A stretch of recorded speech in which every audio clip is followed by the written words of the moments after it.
Can you hear me?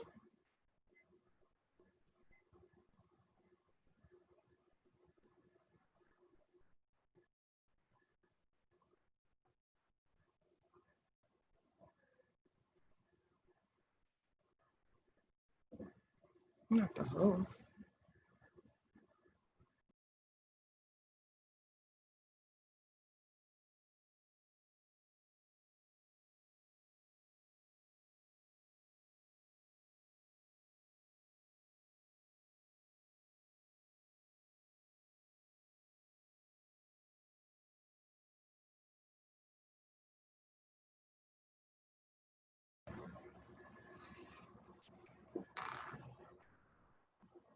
Now hear me.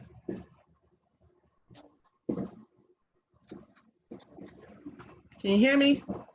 I can hear you. Where's Arlette? I could see you for a minute. I know it didn't work for a second, About and to. then I'm like, I went back in. There you are. Are we on YouTube? Yeah. I think it's a little delayed on YouTube though. Let me text her. Where are you, Arlette? Yeah, it's delayed because I just joined YouTube. So it's delayed. Hey, Mrs. Living in Hope. Oh, you can see comments? I can see, yeah, because I'm on the live, so I'm technically I'm in the chat. Let me go to my, because I put it on my laptop, so maybe I can do it too.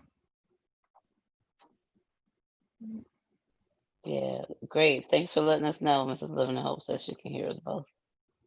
So perfect. We're just waiting for Arlette now. Mm-hmm. Uh-oh. Oh, Look at the man. baby. I'm holding. Oh, there I see myself. Look at the laptop, so maybe I can do it too. All right. Don't cry. Don't Come on. cry. Great. Thanks for letting us know. Mrs. Living in Hope says I might have to feed him. Come on. Where's Arlette? This is coming from her computer. Look at him, looking like his mama. With his little patches of hair. Look at that. I know. Yeah, you see? He's awesome. Did he say mama earlier?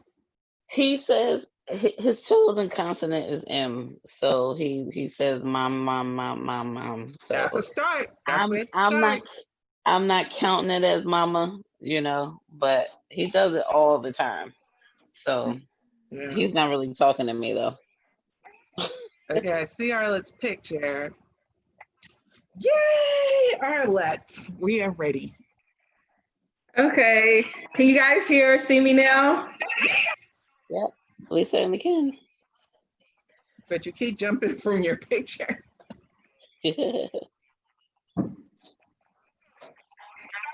From your video. Now you're back. Can you guys hear and see me now? Yeah. Yep. So you want to start? All right. Okay.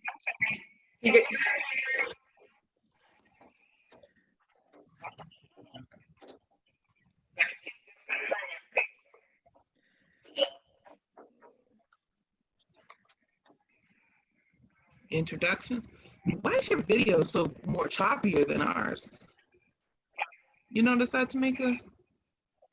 Yeah, it might be. She's got a lot going on in her machine, so Right. just could be messing with her.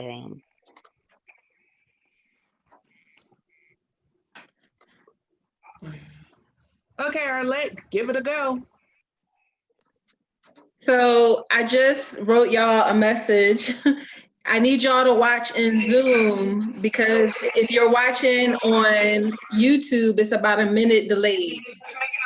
Oh no, I'm on fine. Zoom. I just got it on my phone. Yeah. I just wanted to monitor the chat. Yeah. You see all the people in here. 8-Bit Breeze. So I'm on So us three. laptop, and then I'm on the live chat on my phone. Yeah, us three Yeah. have to talk in Zoom. That's fine. Yeah. We're in Zoom.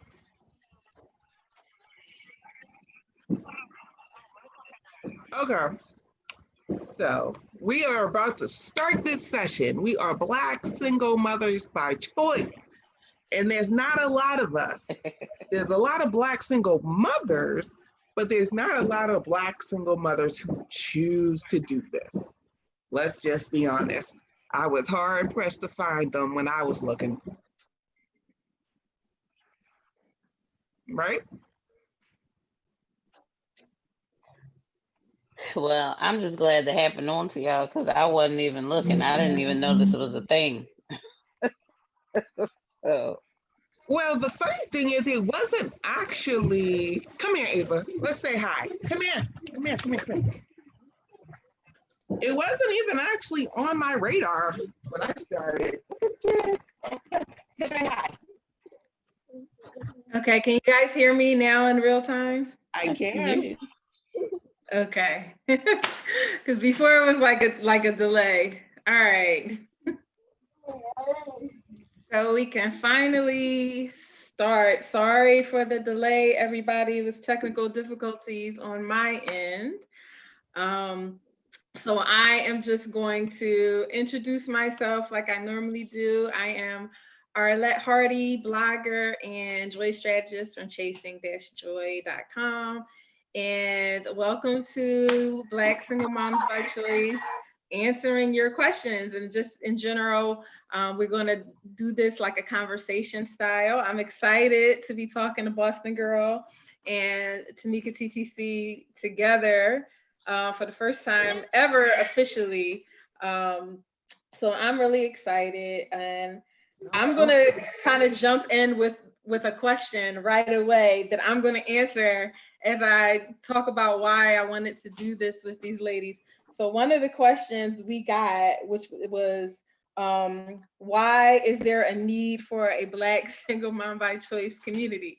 So to me, it was kind of I don't want to call it an odd question because there are no bad questions. Like that's what they say.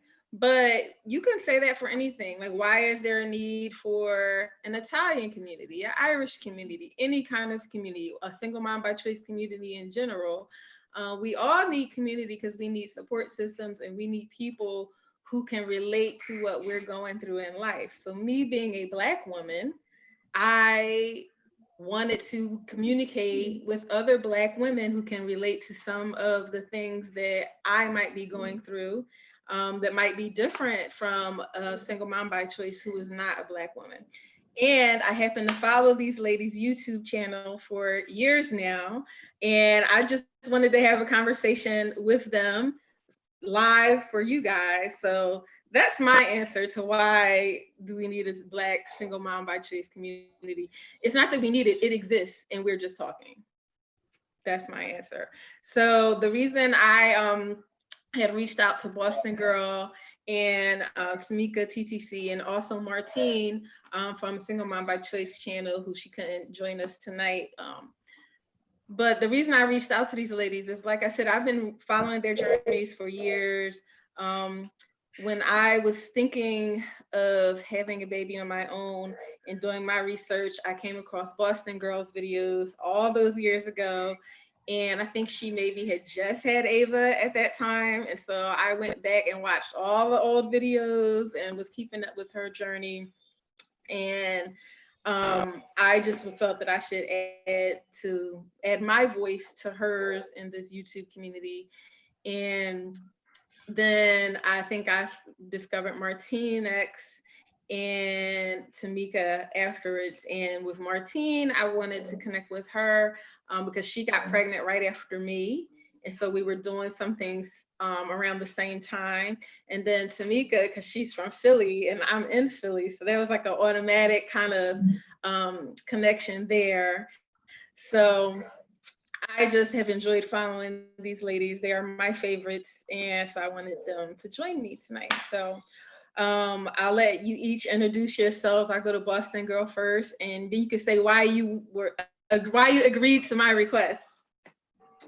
Well, I mean, I'm one of the oldest people, Black people who did single mother by choice on YouTube. Because, Ava 6, so let's say 8, 9 years ago is when I started.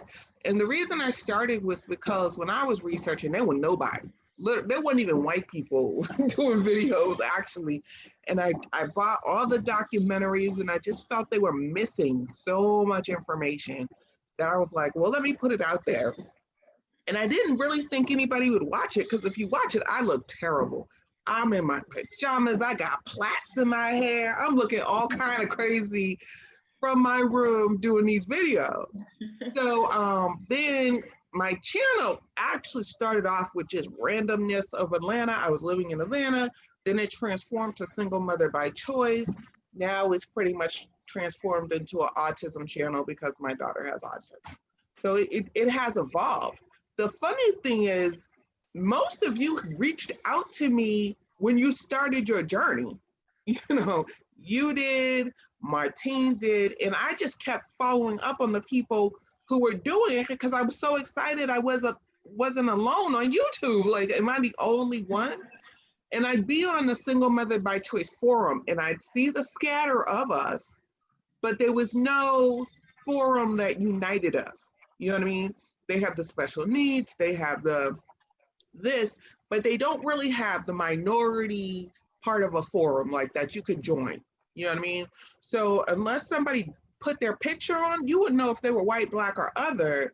And as you said, we have specific issues that affect us. Right.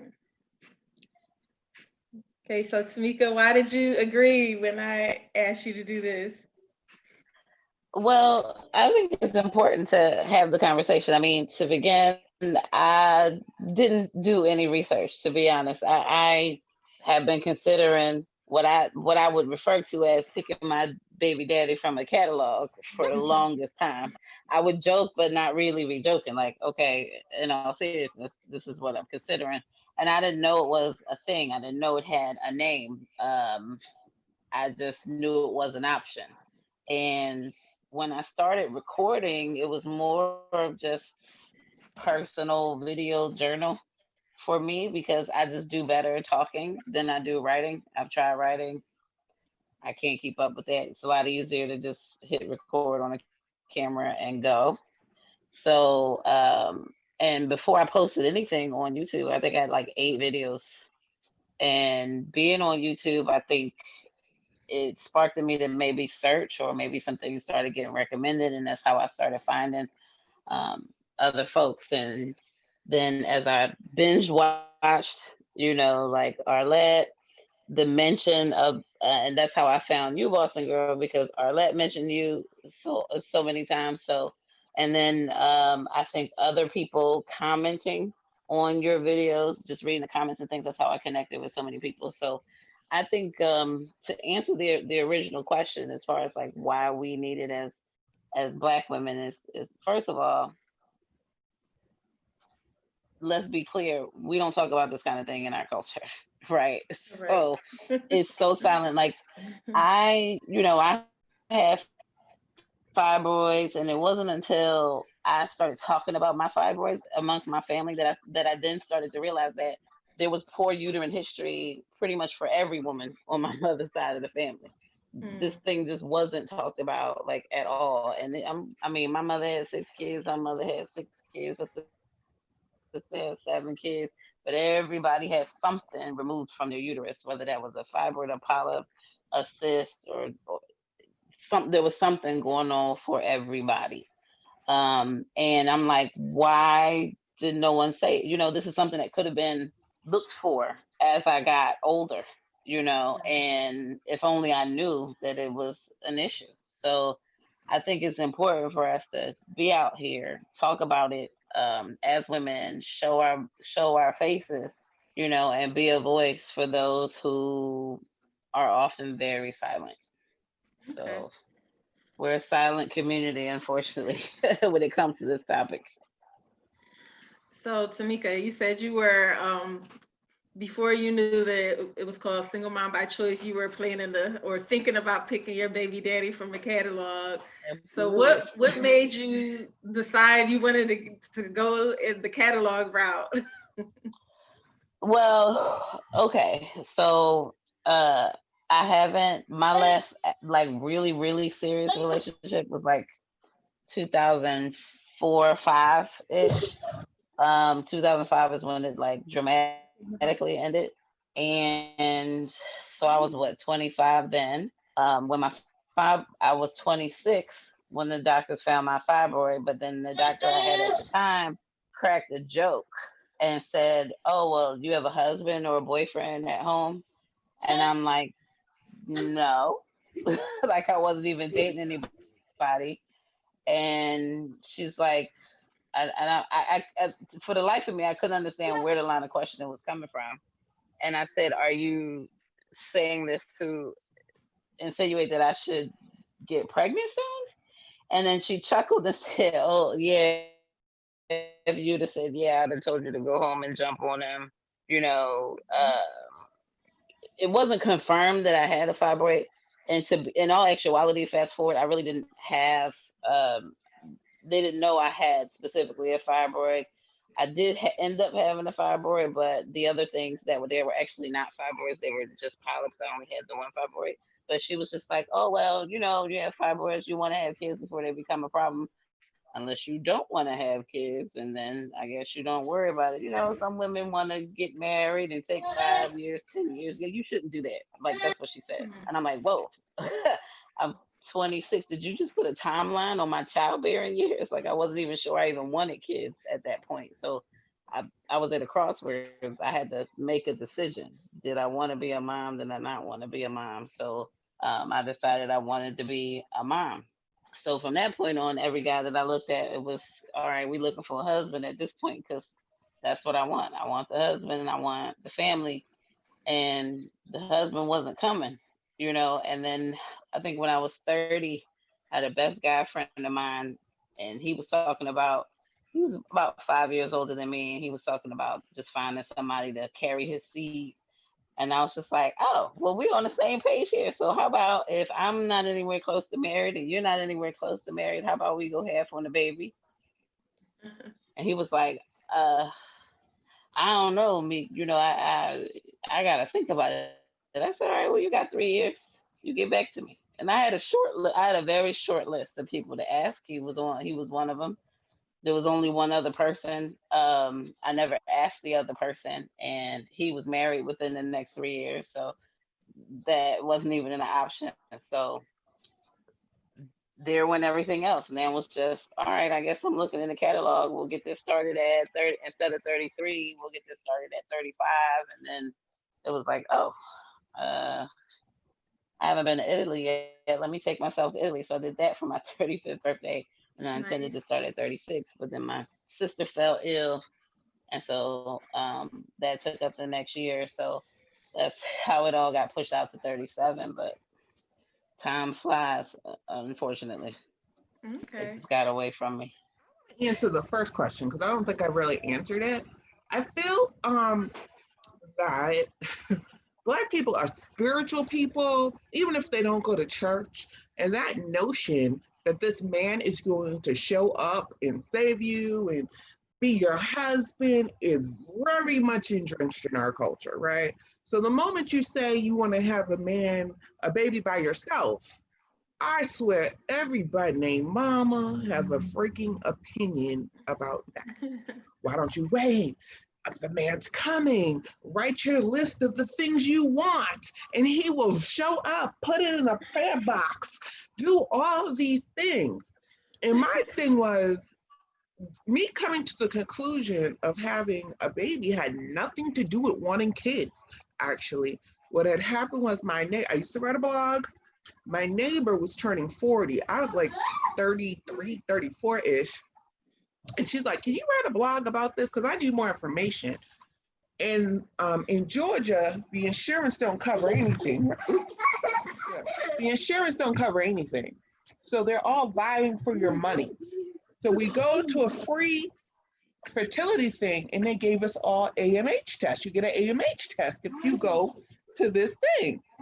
So I get an AMH test, and my test scores were garbage. I'm talking so damn low. They're like, look, you want a baby, you better do it, because after that, it ain't happening. Like, they just gave me such a demising thing that I was like, oh God, if I want to be a mother, I got to make that choice now, not later. And I was really one of these people in the illusion. I got my period. Oh, I can still have a baby. You know, I really learned about fertility really quick after that. That's my story. They make it sound so easy in health class. Yeah, I tell all my friends, I said, what we learn in school about how babies get here is like 1/10 of what actually all has to happen. And now I have much greater appreciation of why they call it a miracle, with all the things that have to go right. So before I answer the same question, I just want to say, we do see everybody who's watching. I'm not going to go through and say hi to everyone. But basically what we have is, we're going to do this conversation style, but then I have questions that some of you guys told us ahead of time. And then we'll also try to answer some of the questions that you guys put in the comments. So you can definitely drop your questions there as we're talking. And I will say, Miss Happy Place, I see you're about to have your at-home insemination. So we will send you good luck and baby dust. Yeah, baby dust. Thank you, baby dust.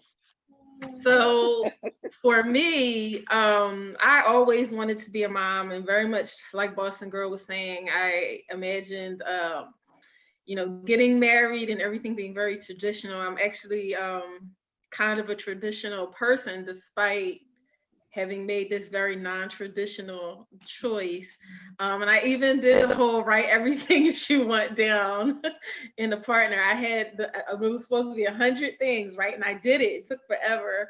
I did the whole 100 things list, and ironically, I forgot about it. And then I was dating someone, and ironically, they were like 97 of the things on the list. And when one of my girlfriends was like, what happened to that list?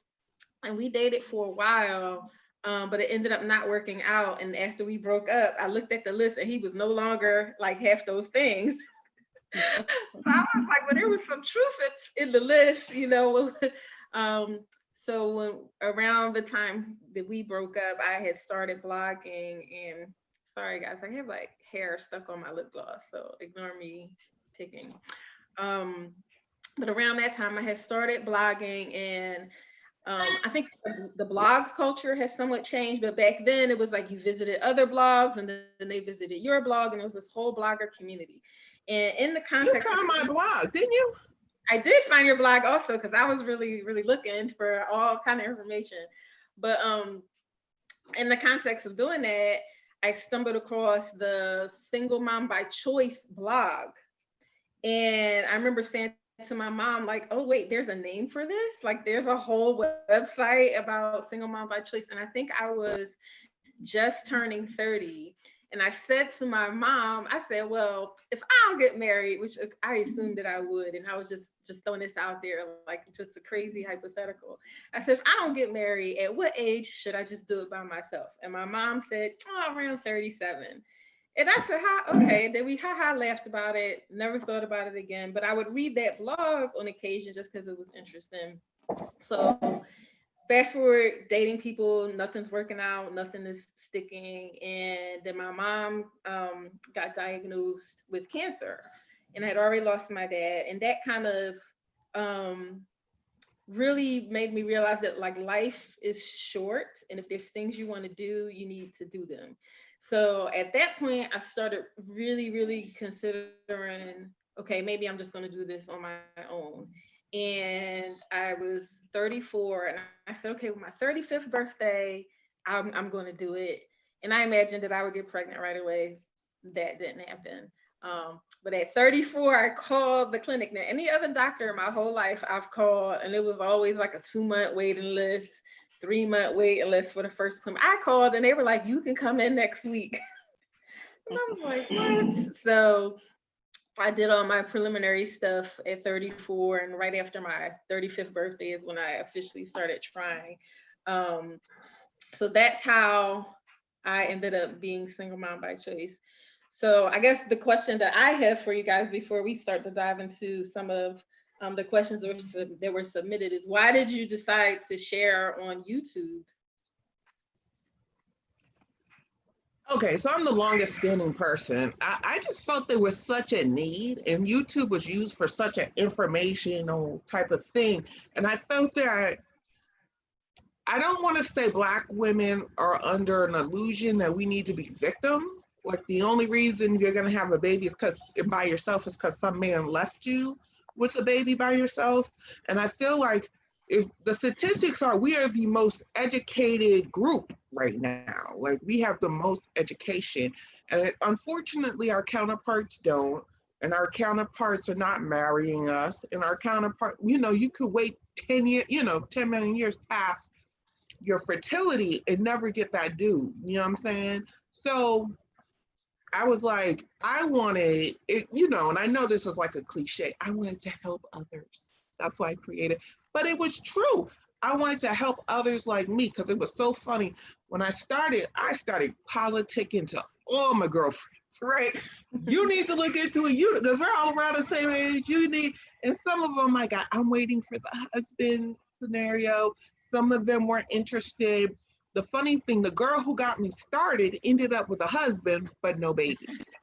So it's like, to me, I was like, I can have a baby and I can get married at any other time. You know what I mean? Like there's so many people that are raised by their step parents. You know what I mean? It's from marriages not working to widows to, the guy not interested. Shaq was raised by his stepfather, which he owes a lot to that man, So I wasn't all caught up on the husband thing because I'm not really, like, you're a traditional person. I'm not really at all. So some people were not shocked when I'm like, I'm going this way, the way nobody else in the world's going. And I always tend to go the opposite of everybody else. But it was funny. It made my friends start looking at their fertility too. Because I was like, well, you're older than me. And this is happening to me. You know what I mean? Yeah. There's so much that you don't know, like women in their 40s. Oh, Janet Jackson's having a baby, or this woman had a baby I late don't think 40s, those her early 50s. age. And they think they true, but I mean, there's a lot of women out there who think they still have time, right? When in all actuality, they don't. Yeah, you may not be perimenopausal, but your egg quality might not be so great, or you could be, 1 month away from being perimenopausal. You just don't know. So, it's kind of crazy. I kind of already hit on how I ended up on YouTube. Again, it was just a video diary for myself initially, and the community started to converge, and it started to become more of an outward conversation. So, and I'm blessed and glad for it, because the community that I had in my real life wasn't exactly the community I expected it to be. So if it wasn't for the online community, I'm not sure I would have made it this far in all actuality. So the reason that I shared my journey online is a little bit different. So because I was already a blogger and I was very open about my life on my blog for a few years. So when I decided to do this, I was thinking like, okay, I've been open about everything else. If I keep this huge thing a secret, it kind of felt inauthentic in a way to the people who had already been reading my blog and coming to my events. I have local events in Philly. So it kind of felt like inauthentic. And then the other reason was because I was researching a lot before I did this. I was coming across like adult children whose parents had used a sperm donor, and some of them some of the kids growing up with issues. And it seemed like the kids who struggled the most were the ones where their parents didn't tell them until later. Right. And I was like, okay, so I know I'm gonna have to be open with my beginning. So in order to make sure he's okay with this, I need to be 100% with this. And keeping it a secret is not going to make me be okay with this. So I needed to just be all out there. So that's why I started sharing on YouTube. Plus, kind of like Boston Girl said too, I realized in my research, like she's the only person talking about this. And not just the only person of color, but just the only person. Like I literally came across her YouTube videos, and then it was 2 blogs. One was hers, and then there was another one. And I'm not sure what happened with the other lady. She just stopped writing. So I was like, okay, no one is talking about this publicly, even though there's all these people on the forums and on different Facebook groups and whatnot. No one's really talking about this publicly for people who are contemplating this decision or this choice. So I would add my voice. So I think go It's ahead. funny when you looked at if you typed in single mother by choice for years, it was like 10 of my videos were the first things that popped up, and there was nothing else. Now it's you because mine are so old. All right. All right. So one of the questions that we got from, and forgive me if I'm messing up people's names, it was Lola Knight 65. She wanted to know, how did we choose our donors? So I think Tamika, she sent that to you probably. I think this was a question you shared. So you want to go first? Sure. So again, it's like picking a baby daddy from a catalog, but initially the thought was, listen, if I'm not doing it for love, I might as well be superficial. He got to be cute, he got to be this, he got to be that, but then the cryobank had like an area on like choosing a donor, and one of the things that they mentioned is think about what you would tell your child if they asked why you chose a donor. And I said, oh, I don't want to have to answer this question in a superficial way.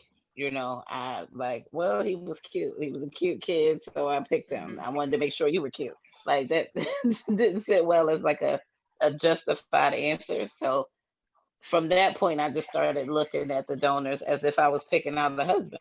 Is this somebody I might date? Is this a personality that I think meshes well with me? Would his parents like me? That kind of thing. So that's how I went about it. So why did you go through a sperm bank? Because I'll tell you, several people, when I was contemplating this, and well, I had already made my decision, but like I was sharing it in my circle, my real life circle, and a couple people was like, well, why don't you just go ahead and just get pregnant with someone? Mm-hmm. So why didn't you go that route?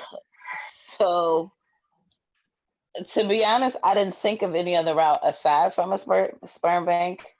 From the beginning, it was kind of like I went in because my RE was my GYN for like the 9 years prior to me trying. He just happened to be a RE as well. And so I think when I went in for my pap smear, I think when I was like 34, and I said, all right, doc, I'm looking to do this. What you got on my baby daddy? He gave me a catalog for the cryobank, right? And so, that got me looking, and then I, did some Google searches for donor sperm and all of that. Now, that same guy friend that I asked, he did say, well, why don't you just get you a contract, find some random guy, have him sign it, this is that and the other. And I'm just like, okay, first of all, that's dangerous. I don't think I like that idea. Just some random, I don't know. I don't think I want to do that.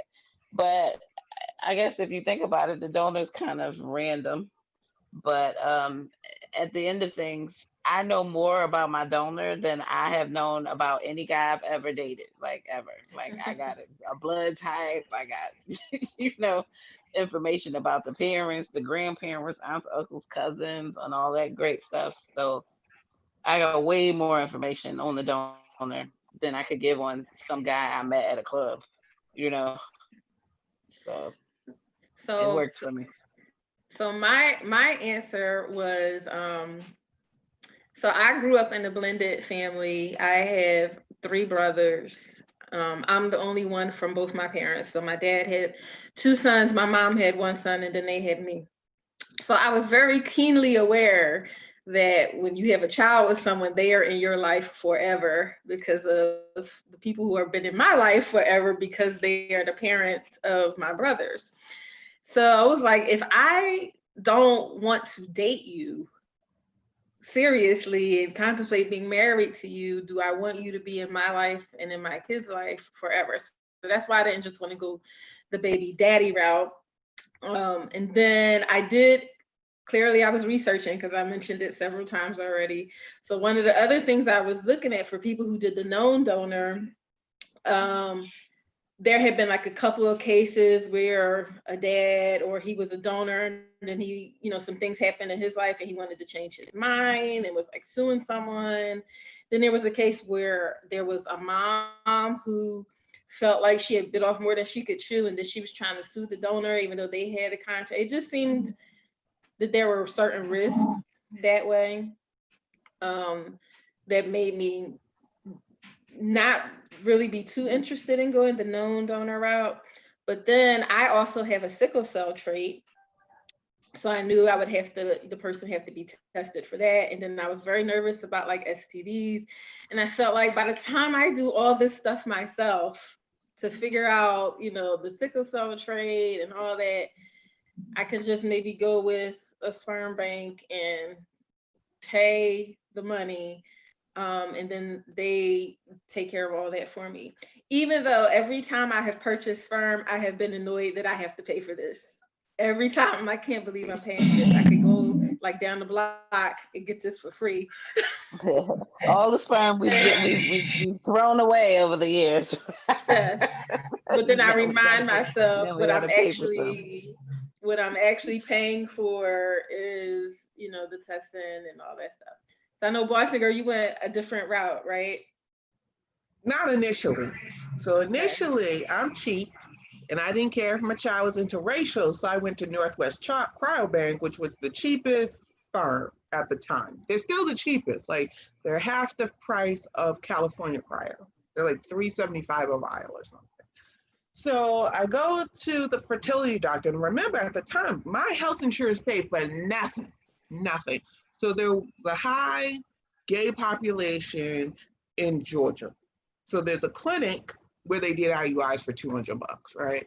But because my scores were so expensive, mine was $1,200 because I had all the medications and all this. So the first IUI, I get pregnant. I'm ecstatic. They take some blood. They're like, these numbers, this baby will not live. Had a miscarriage. I was devastated. Did it again. Didn't get pregnant. My doctor was a mean ass bitch. And we would be sitting there. I'm not a crier, but I done left this woman's office crying so many damn times. It was ridiculous because she was very cold and about it. Like, oh, well, da-da-da. You know what I mean? Like not even taking like no bedside manner whatsoever, right? So me and her got into it. And I told her I wasn't coming back, right? Because she was so nasty. And she was like the only game in town that was that cheap. Everybody else, it was like extremely more expensive. And by this time, the testing wasn't covered by my insurance. By the second IUI, I was already 20 grand in, like already. And I'm like, and I have no baby. I have depression. Now I'm seeing a therapist. Like, what the hell? I can't get a husband and I can't have a baby. Like, what is going on? You know what I mean? 16-year-olds are getting pregnant by the drop of a dime. They have no money to first. So I cussed her out.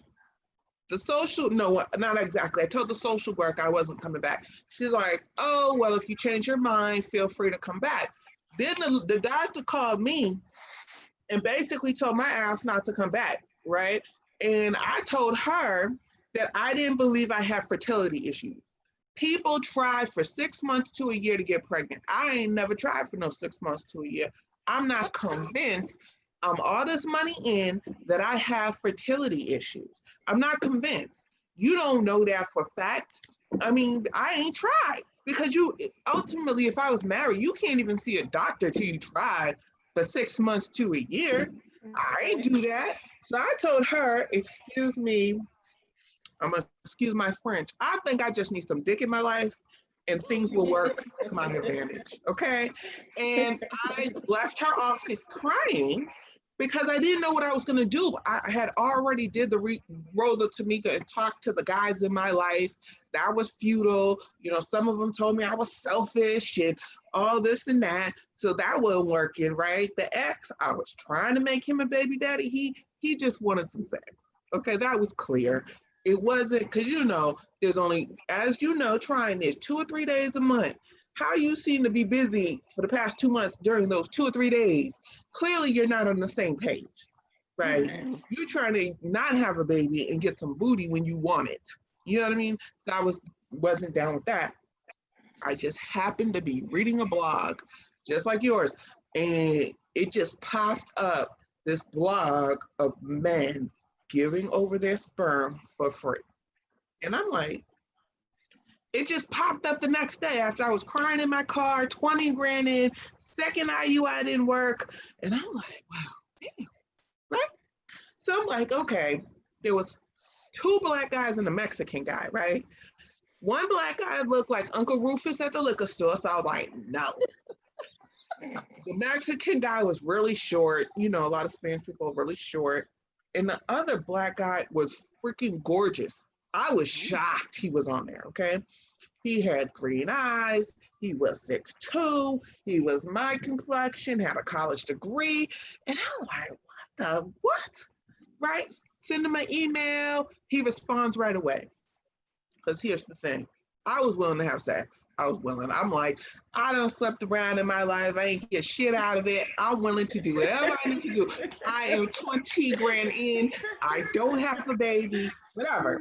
So then my girl, one of my close girls, she's like, look, you don't want to get HIV or whatever, so get the test. And because there's such an HIV population in Georgia, you could go to a clinic and get the test right there, right? The rapid results show each other the negatives type thing. What happened was I met him at Piedmont Park. He was there with his dog. Come to find out, I had almost went on an internet date with him years before. Oh, Wow. Hotmail It was keeps the definitely- emails that you've emailed before. His popped up. That we had met prior. You know what I mean? I never would, but we had met, and then I figured out why I didn't like him. He was very attractive, but he was very materialistic, which is a big thing in Atlanta. Like, just almost like he had a college degree, but you know, he got a car he can't afford. So when something happens to it, he broke. You know what I'm saying? Like, just, you know, that showy kind of better than the Joneses thing. And that is so not me. I like someone who got a savings account. Like, I don't want someone who ain't got money for tires because he's trying to show off to everybody. And I don't give a damn what he looked like. Sorry, no. So I met him. He agreed. And at first I'm like, why are you doing this? Like, and then I realized, I'm like, why am I talking this dude out of it? Like, why am I asking so many damn questions, right? And then I wanted to do the contract, but then come to find out the contract don't mean shit. If the judge feels what's in the best interest of the child, so it doesn't matter what a contract says. So then, you know, we tried. The first month I got pregnant. Miscarriage. I thought I was tortured. Oh my God, this is just never gonna happen, right?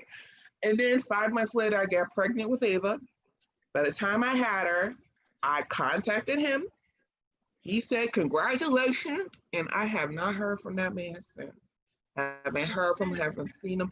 I have no contact information. So just like, you know, when I write on the little paper, I don't know where he is. I don't know where he is. And the funny thing is, with Ava having autism, I don't even know if that runs on his side of the family because it really doesn't run on mine. And that was a blow too. But I was at the any means necessary point. I didn't have no more damn money. I was already, I had already did a short sale on my house to do this, like, because the housing market crisis happened and my house wasn't worth shit. I had been in it 10 years and did a short sale for $30,000. I'm living with some friends at this point because I'm moving to Boston. I was just at any means necessary. So, I mean, it worked out in my favor. Do I suggest everybody do this? No, but that's just where I was at. It worked out for me. I mean, the autism's a whole nother conversation, but that could have happened with anybody because there's a lot of people in the special needs forum on Single Mother by Choice that have autism, all types of other things that they got from the donors. So ladies, there is a website for you to get some free trial. I don't even know the name of it anymore, but there is. Just let you know, and some of them will hand you the star. So the person's name is The Blackest Lily, I think. They said, I want to do this so bad, but I'm afraid. Were you afraid, and how did you overcome the fear? Who wants to go first? All right, I'll go first. So I think for me, I had reached a point where the fear of never being a mom started to outweigh the fears of, oh my gosh, what is this really, going to be like? Because I feel like I might look back over my life and really, really regret this. I doubt that I would regret the child. There might be days where it might be hard or whatever, but I couldn't imagine that I would look back and say, oh, I wish I never became a mom. Whereas if I felt like if I wait, keep waiting for, Mr. Right to come, and he doesn't come, or he does come when I'm like 55 or something, I'm going to regret that I didn't take the chance. So it wasn't that I wasn't afraid. It was just that the fears of never being a mom were greater. Tamika? I'm a planner, although I'm also a procrastinator, but I am a planner. So I think by the time I settled on this, I'd already planned it all out. All right, this is what's going to happen. This is how much money I need. This is how we're going to handle this. This is how we're going to handle that. So there wasn't really any fear as far as like becoming a mom. I've been in the mom role so many times, so many different ways for, nieces, nephews, or what have you. At the time, my two nieces were living with me. I was basically raising the both of them. So there wasn't any fear of becoming a mom. I think if there was any fear, it was just being on the journey itself. I didn't expect the journey to go long. Like I said, my mom had 6 kids. Her mom had 6 kids. My auntie had 7 kids. I'm like, I come from a long line of fertile myrtles. This should be easy. I just needed baby daddy.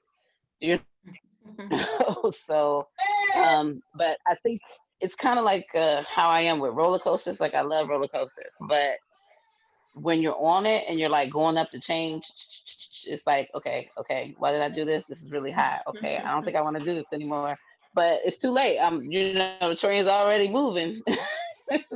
So I think that's kind of how it was for me. It's like it's too late. The train's already moving. I can't do anything about it. But it's the doubts start to creep in. And then after my first IUI, I was like, okay, wow. All right, I really just did that. I don't know what I just did, but I hope it works. So I don't know. I don't know if you could call it fear. Maybe just, I don't know, doubt, that kind of thing kind of creeps in all the time. But I don't have the I quit thing is kind of hard for me. So I think I was just already past the point where there wasn't anything that would stop me once I got going, whether I was scared or not. Well, for me, my total fear was financial because by the time I was 20 grand in, I was 20 grand in on credit cards, and that was like the limit I was willing to spend. And if I had did the IVF, that 20 grand would have went real quick because the insurance wasn't paying for anything, right? So that's when my kind of desperation went in. I was very concerned about my village. What would my village look like? Because I'm not the one to quickly make friends. You know, I make friends, but I'm just, unless I'm really feeling you and we really stick, I don't just make those acquaintance type friends. You know what I mean? So I was like, well, who's really going to be in my corner? And y'all have siblings. I'm an only child. So that was another thing of not having a child and being an only child too. But I knew moving back home, because I am an only child, this is my mother's only grandchild, whereas your siblings have put grandchildren in the mix already. You know what I mean? So my mother is all about this girl, you know what I'm saying? Like all about her. And but she's literally, it's just literally me and her. So my village is very small. And that was my major concern. Financial, like you come to Massachusetts, daycare ain't no joke. You know what I'm saying? Like all these financial things. I am professionally employed, but I consider myself like the working poor. Like you're always like one step ahead, you know. But you know, don't let me lose a job for 6 months or something. I'm totally screwed in any situation, like kid or no kid. You know what I'm saying? So the financial burdens of being a single mom that gets nothing, meaning I get stuff for Ava because of her autism, and that's her screaming in the background, because of her autism, but it can't be income based. I qualify for nothing income based, okay? So that just puts me in the working poor. You know, I'm the working poor. I don't get nothing for free like that. You know what I'm saying? So I have to take that all under consideration, right? I also feel it'll work out. And that was another thing. I am an optimistic person most of the time. So I had another friend I was trying to convince to do it too, right? And she's like, well, what if my kid has autism? And I'm thinking, why is she worried about that? Right? And then my kid has autism, right? It's so funny. I wasn't even thinking like that. I really thought everything was going to be roses and gumdrops. I was very naive to what could have happened. Like my delivery was, I mean, a bitch almost died at delivery. It was just a hot mess central. Like I just wasn't prepared for some realities. And I really think I'm glad I wasn't, because I might not have did it. And I don't regret doing it. I guess I'm happy my head was in the clouds in a way, because if I knew things ahead of time, I mean, I'm delivering. She's out by now. First of all, it is true that they do not pay attention to Black women in that damn hospital, because they weren't listening to me. It was a whole hot ass mess, right? Like, you know how you gotta pay a deductible for having a baby, depending on your insurance. They wrote my shit off, all of it, because that's how hot of a mess it was. And they're like, she might need a blood transfusion. I'm like, who might need a blood transfusion? Who? You talking about me? You know, I'm like, you talking about me? And my friends in the room, and they're like, oh shit, like what just went down? You know what I'm saying? Like what just happened? And they're tending to me, and I'm crying, check up my baby, just check up my baby. Like, you know, because I just gave birth, but I'm 2 steps from dead. I'm like, this is ridiculous. So if I knew that was gonna happen, I would have probably second guessed this whole thing. And the truth is, us as Black women have to take heed of that. I'll never do a midwife ever again. I want an obstetrician. I'm sorry, fuck the whole midwifery crap, because they did not help me. And Serena Williams even said that the doctors ignored her and that she could have died giving birth, her and her baby. So that crap about doctors not paying attention to Black women is real. It's real. It's really important to have an advocate in the delivery room with you, whether it's a C-section or vaginal birth. It's real important to have somebody who will advocate for you when you can't advocate for yourself. Yeah, that divorce judge, her son's wife died on the table. Oh wow. What's her name? Judge Hatchett or whatever the divorce judge is. Hatchet, I think it is. Not Hatchet, but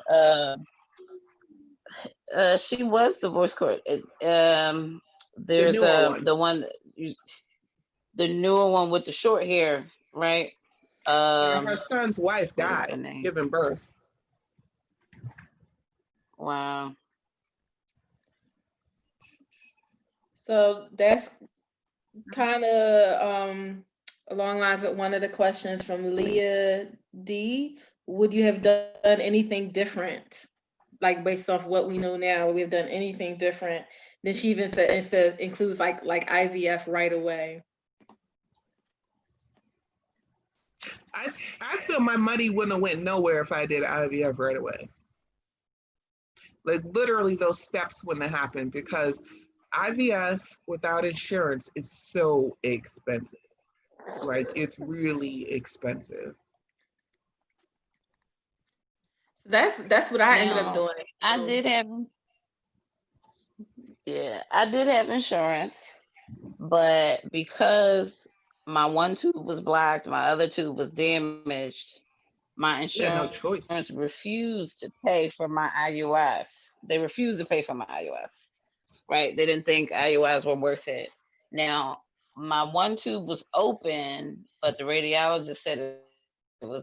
The RE did the HSG himself, and he didn't see anything wrong with the tube. He couldn't see any hydrosalpinx on the one tube that I did have open. So he didn't think it was an issue, just moving ahead with the IUI. And I think mentally, I was in a place where, you know, IVF is really invasive. Um, there was a whole lot of hoopla with my insurance, and I think my insurance was trying to tell me I didn't have coverage when I actually did have coverage at the time. So it's like kind of a whole bunch of things were going on at once. But in hindsight, a part of me wishes I would have just gone straight to IVF. But in reality, because of, you know, the stipulations the doctor put on me, forced me to drop 35 pounds and all of that, I think IUI, even though I paid out of pocket for it, gave me something to do while I was essentially preparing myself for IVF. I don't know that I would have been able to remain focused to lose that weight if I wasn't doing something else. Um, I probably would have just been even more discouraged and might not have made it to IVF. Um, and I also learned a lot in the IVF cycles and the home insemination cycles that I did uh, before getting to IVF. So I don't know. It's kind of hard to say would I do it different from a financial perspective. I wish I did it different. I would have saved myself about $6,000. Um, Actually, probably closer to $8,000 if you count the home inseminations too. If I'd have gone straight to IVF, but I don't know. There's so much that I learned in between. It's kind of hard to say that I would do it differently My if I backup had a chance to plan do it again. was moving to Massachusetts and getting a job because Massachusetts has a mandate to pay for fertility and getting that was like my last resort.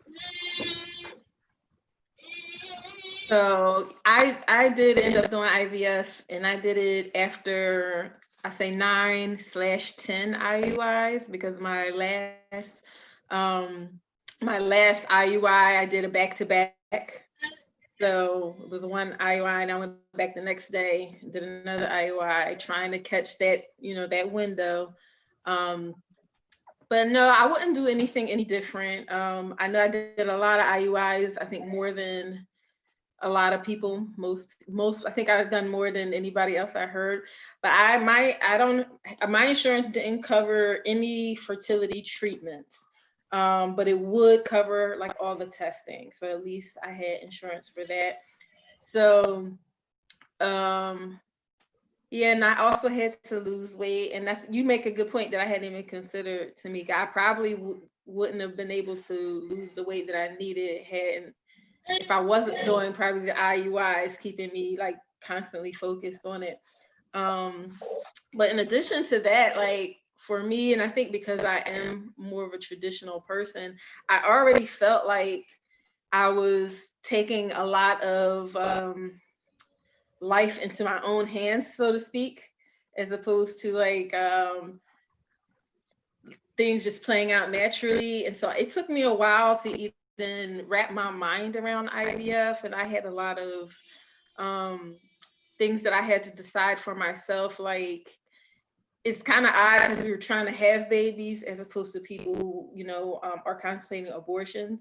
But I really had to come up in my mind, like, well, when does life start for me? Because if I do an IVF, or what if I get all these embryos? Are they alive? Do I have to now, like, morally, do I have to like have them all? I don't want 5 and 6 kids. I'm trying to have just one to start with, you know. So I had to really wrap my mind and get firm in where I stood with all that. And honestly, I didn't get firm with where I stood until I had a miscarriage.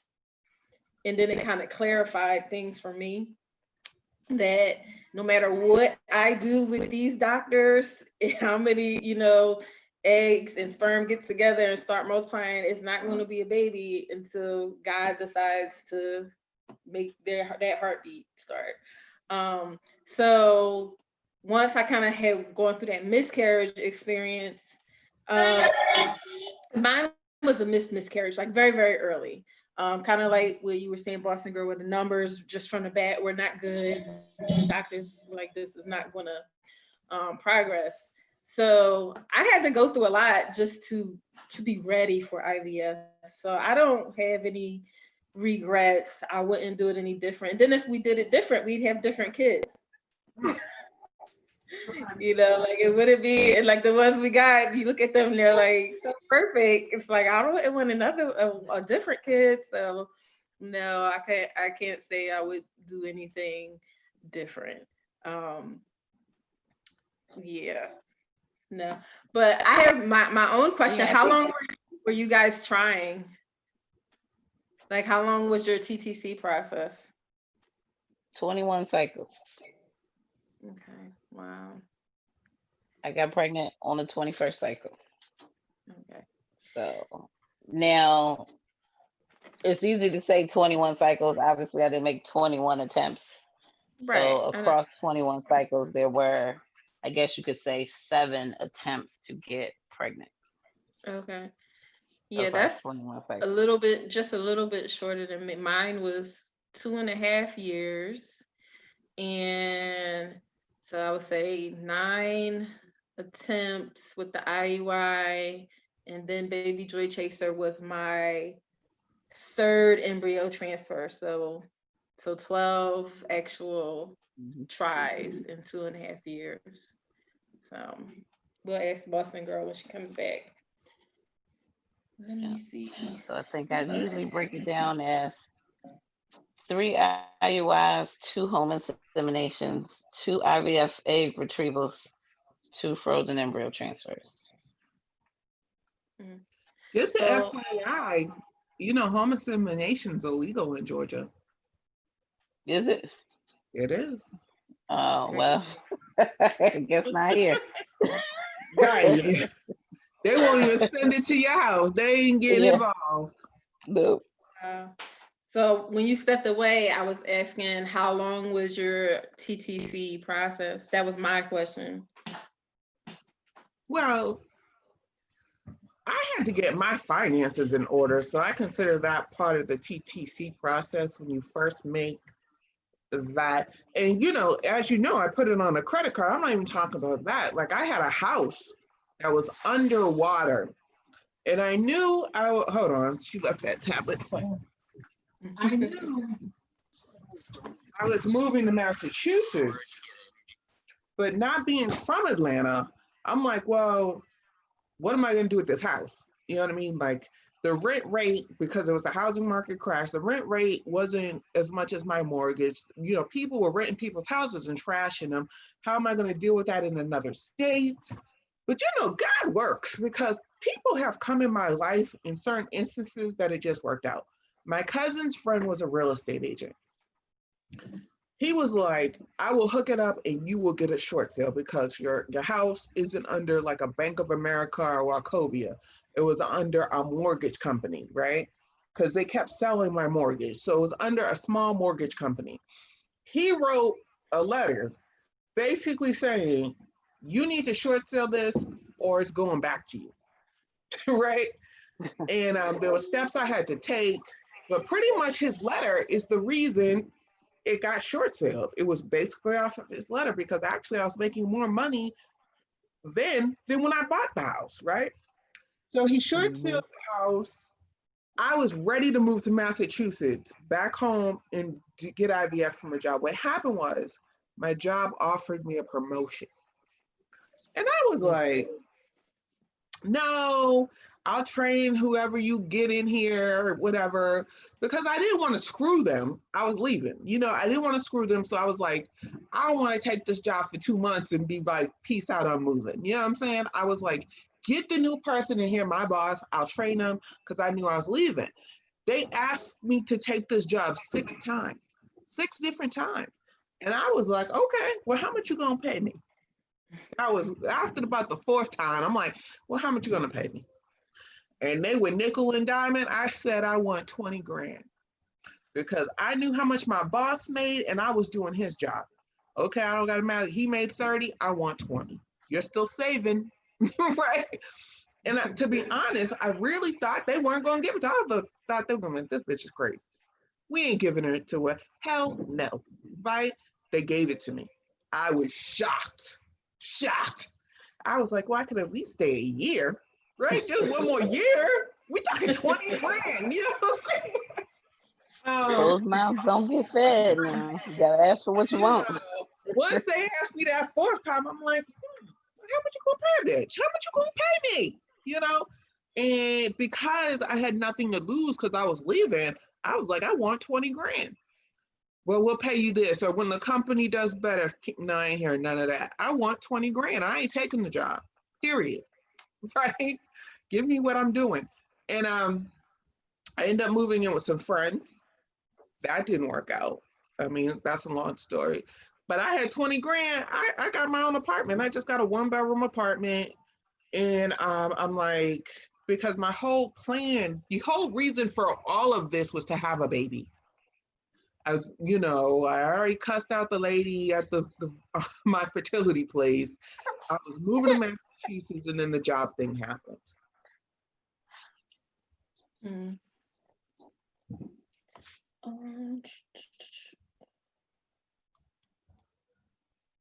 So extra dopamine said, what is expected financially? Ultrasounds, physician visits, labor delivery, insurance for baby, setting up pediatricians. I guess basically she's saying all of it. It depends what your insurance does. Because I said Georgia doesn't pay for insurance IVF, but DeKalb County 911 paid for my friend's IVF. So you can live in the same state and one job pays and one job doesn't. Taxachusetts, excuse me, just happens to have a mandate across all of Massachusetts that they gotta pay. Mm-hmm. Yeah, I like I said, I paid for everything, every fertility treatment out of pocket, but for all of my testing, I just had to pay co-pays, which weren't much. Did they co-pay your medications as well? So no, they did not do for fertility medications. No, they didn't. My insurance did not cover it. But I was able to do the clinic that I use, I was able to do their discount plan. So I did get a discount on all of the treatments because I did not make 6 figures. So because I didn't make 6 figures, I could get a discount, and the discount varied depending on what your actual income was. I had to give like my tax documents. So I got a discount on all the treatments and on all the medications when I use the clinics that they prefer. So I got a discount, but my insurance didn't cover. Yeah, so I would say now my insurance covered infertility. My job is based out of Chicago, and Illinois is one of those states with mandated infertility coverage.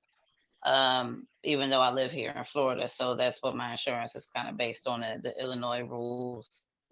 So I do have the infertility coverage that way. However, I will say that especially with IVF, there are many things that insurance will not cover. And then there are all the things that you do to increase your odds or better your outcome, or at least attempt to, that aren't necessarily going through the clinic. So I want to say right before I got pregnant, I was asked how much money I thought I spent over the last almost 2 years. This is literally 2 days before I found out that I was pregnant. And I did some rough numbers and said, yeah, I probably spent about $30,000. Now, can I say that that's all? Now, mind you, I had 3 IUIs that I paid out of pocket for. That was about $2,000 a piece. That's including the cost of sperm. I purchased 3 vials of sperm. I won 4 vials of sperm. So I have to say that I got 4 vials of sperm for free. So my home inseminations didn't really cost me anything. And then I had 2 vials to do for IVF. But it's not just, now my second egg retrieval, I ended up paying out of pocket for, because, well, my doctor didn't do the due diligence there to get my pre-op set. So 9 days into my stimulation, I was told I needed to come up with about $7,500, or basically the 22 follicles that I was stemming would basically go to waste. So it was money I had to come up with then. But that aside, supplements, acupuncture, chiropractic, float therapy, all the stuff that I was doing to try to put myself in a space that would get me a better outcome. All of that costs money. I was spending almost $400 a month on supplements. You know, if I'm going to get the supplements, you get the best ones. No time to be cheap. I'm spending all this money on IVF. If I'm going to do it, let's do it. You know, so all of that costs money, and that doesn't go run through your insurance. Then add cryopreservation. Insurance didn't pay for that. That was, you know, an extra $1,000 per egg retrieval. The PGS testing, insurance didn't pay for that. That was, I think, an extra $3,600 total, twice, because I did that twice. You know, the biopsy itself was $2,500, and then the actual lab testing was another $600. So yeah, so like $3,100 twice. So you start adding those things up, even with insurance. It's not a cheap process. No. That I money's still there. had promised that I was going to So do a to video. not have insurance just makes it, you know. Go ahead. I had promised that I was going to do a video on how much did it cost, and I just don't want to add it up. I feel like I don't even want to know. I want to remain in my my head in the sand on how much it costs. But I did want to say that my IUIs, I did all of them except one unmedicated. So they were not very expensive. My IUIs, I think I was paying less than $300 per IUI. And I would do the Clomid, but Clomid was really cheap through the insurance. Like, I want to say it was like $10 or something really cheap. And I did unmedicated and unmonitored cycles. I only did one monitored cycle, and then the monitored cycle, they messed the date all up. So I was like, I'm not paying for this no more, because what's the point? Y'all still, I could just do the test at home, because they were measuring my follicles, and like my doctor measured it one way, but then she was off, and so the other doctor had to measure it. So then he measured it different, and I'm like, well, how did the follicles shrink? And so they were measuring it 2 different ways. And then and I was like, I'm not doing this no more. I'm not paying this extra money, and y'all not consistent. So I think I saved a little money there, but you're right, because I did do acupuncture. And it's funny, my cycle where I didn't is the one that I got pregnant. I didn't do any acupuncture that month, but I had been doing it leading up. So there are a lot of costs that aren't just, you know, the things you think of, like the doctor's bill. I mean, I was spending $200 a month on acupuncture for like even a year ahead of time, because I was like, my my egg quality is just so bad. You know what I mean? I'm like, okay, I'm not TTCing yet, but at least I could be doing something to try to get, in a good space for Right. then. Yeah, it's not cheap. I tell my friends, I was like, well, especially when I came down to the IVF, I was like, well, I could either get a car or get this IVF or get a baby. So I chose the baby. Mhm. Hold on, somebody's crying. I mean, I think at the end of the day, you spend all this money, but then it's like it's all for a maybe, right? But when the baby comes, it kind of doesn't matter what you spent, right? Because you Right. got to the pot of gold, which was the baby at the end.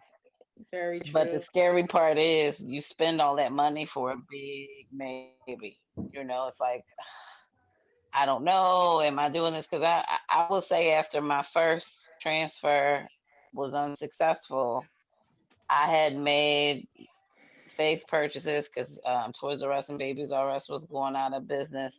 And I had bought the playpen, I bought the strollers, I bought all of that, and I think I spent like $600, and then the transfer because I just knew this transfer was going to go, and then it didn't, and it was just like I just was telling myself I don't spend all that money for no reason. I'm not going to get a baby. I'm this, I'm not that. It was just It's the roller It's coaster is hard. crazy. It's It's hard. just It's crazy. very hard to go through. What was the last question? We're still talking about the same question. We were just saying how it's hard to go through all the ups and downs. I mean, let's put it this way. It was messing with me mentally. It was definitely messing with me mentally. And having family members that have mental issues, when I'm going off the reservation, I know I need to talk to somebody. And I found this therapist and she just was good. She was like, you know, God is here to help you if you get to the point that it's not going to happen, right? But you're already negative, like that is not going to happen. She was like, stay positive, and she was like the law of attraction. That you're not at the stage to give up yet. You're still trying. So why are you already giving up in your head? You know what I mean? And I was because I was like, I'm just tortured.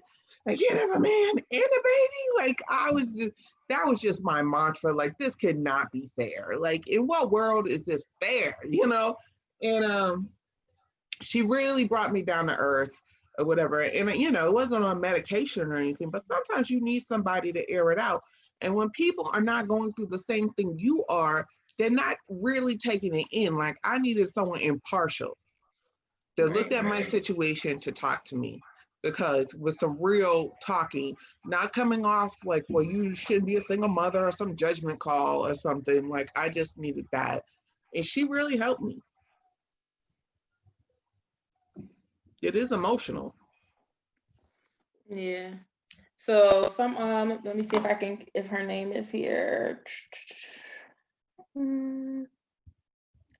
Baby Zamora, I think 20, wants to know, what are we going to tell our kids when they ask about dad in the future? I'm telling the truth. Yeah. Me too. I mean, I I'm not think embarrassed or ashamed. Mm-mm. yeah.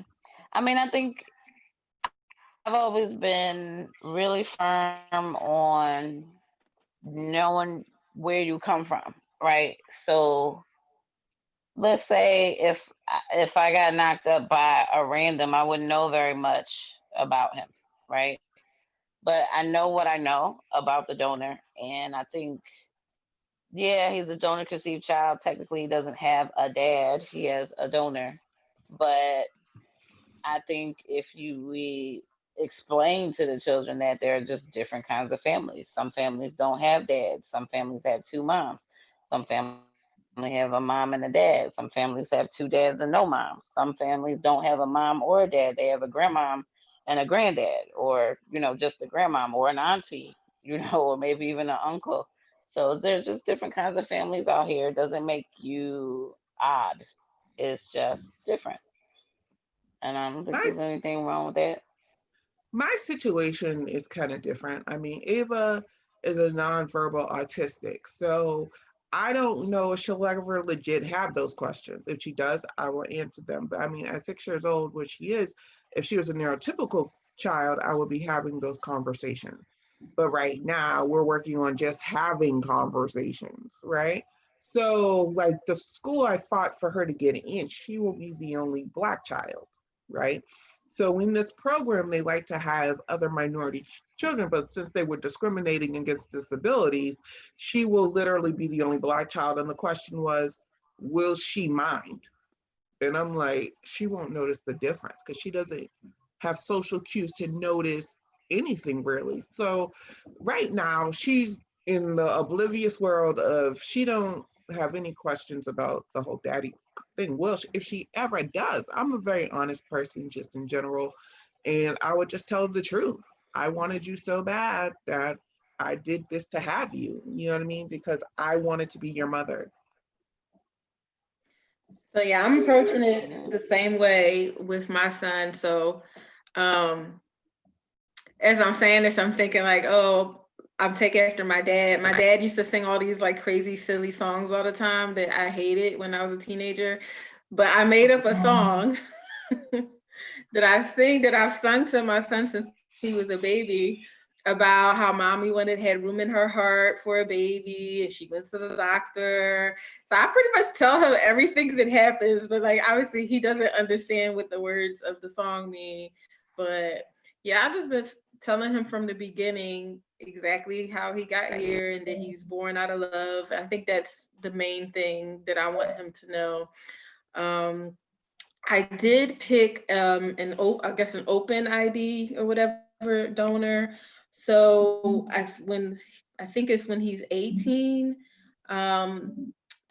he can, if he chooses, he can find out, I think, information on the donor, but obviously there's no guarantees that the donor would agree to be, contacted or whatever. But whatever information is available, if he's interested in it, I'll support him in, getting it. But yeah, I'm just telling them the truth from the beginning, and I'll address questions as they come up. And I emphasize the different kind of families as well. You know, you can make a personalized book with his picture in it. Like they even got books you can make with like cartoon pictures of him and you, and tell the story that way and read it to him. Okay, that's a good idea. When we're done, when we're done, Boston Girl, drop the link for that in the comments of the video. Girl, it's somewhere in my freaking Facebook because all these Father's Day gifts are coming up or whatever. Oh yeah. Oh, okay. Are those hero books? Right. It's like you can create the story and you can upload a picture of yourself and him, and they'll make caricatures of each of you for his book. Okay, yeah, maybe I'll look into that. That'll be cool. Yeah, I chose an open ID donor as well, and from what I understand, at 18, after signing a non-disclosure statement, they can get all the information that the bank has on the donor: name, last known address, phone number, email, whatever information they have on him. As the open ID donor, the donor has agreed to at least one contact. That's through the bank. So the donor has to respond at least once. That's all they're obligated to. But you do get all the other information on the donor because they're open ID. So okay, so at least that. In our comments, I want to say to Sophie Campbell, congratulations on your pregnancy. We are paying attention. And for Miss Living Hope, I hope, here's the baby dust. We wish you the baby dust, the sticky baby dust, that you become a mom. Congratulations. Our comments. Yep. I know, Rachel, you've been trying for a while. And when the struggle is real, the funny thing is I sat there and I was so choked up with Arlette's journey, right? Especially when your mom died, because I was like, I saw the videos when your mother was there with you in the IUI room and being like your soldier. For you to have that loss and for her not to see her grandchild, I was just like so upset Like, you don't even know me personally. I'm just watching YouTube like, that's fucked up. I know. And Tamika, you would do all your videos in the car, and I'm just like, damn, why this chick keep getting another setback? Like, it was like setback.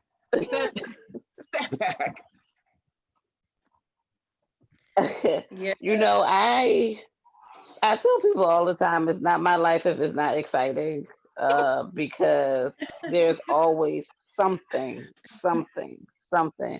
And I'm just so sick and tired of this always being something, something, something. I mean, my videos are behind like 6 months, but from the moment I got pregnant, even even after getting pregnant with him, the tree falls on the house, and then this breaks, and then that breaks, and you just feel attacked. And it's just like, what is going on? Why am I seem to be cursed some kind of way.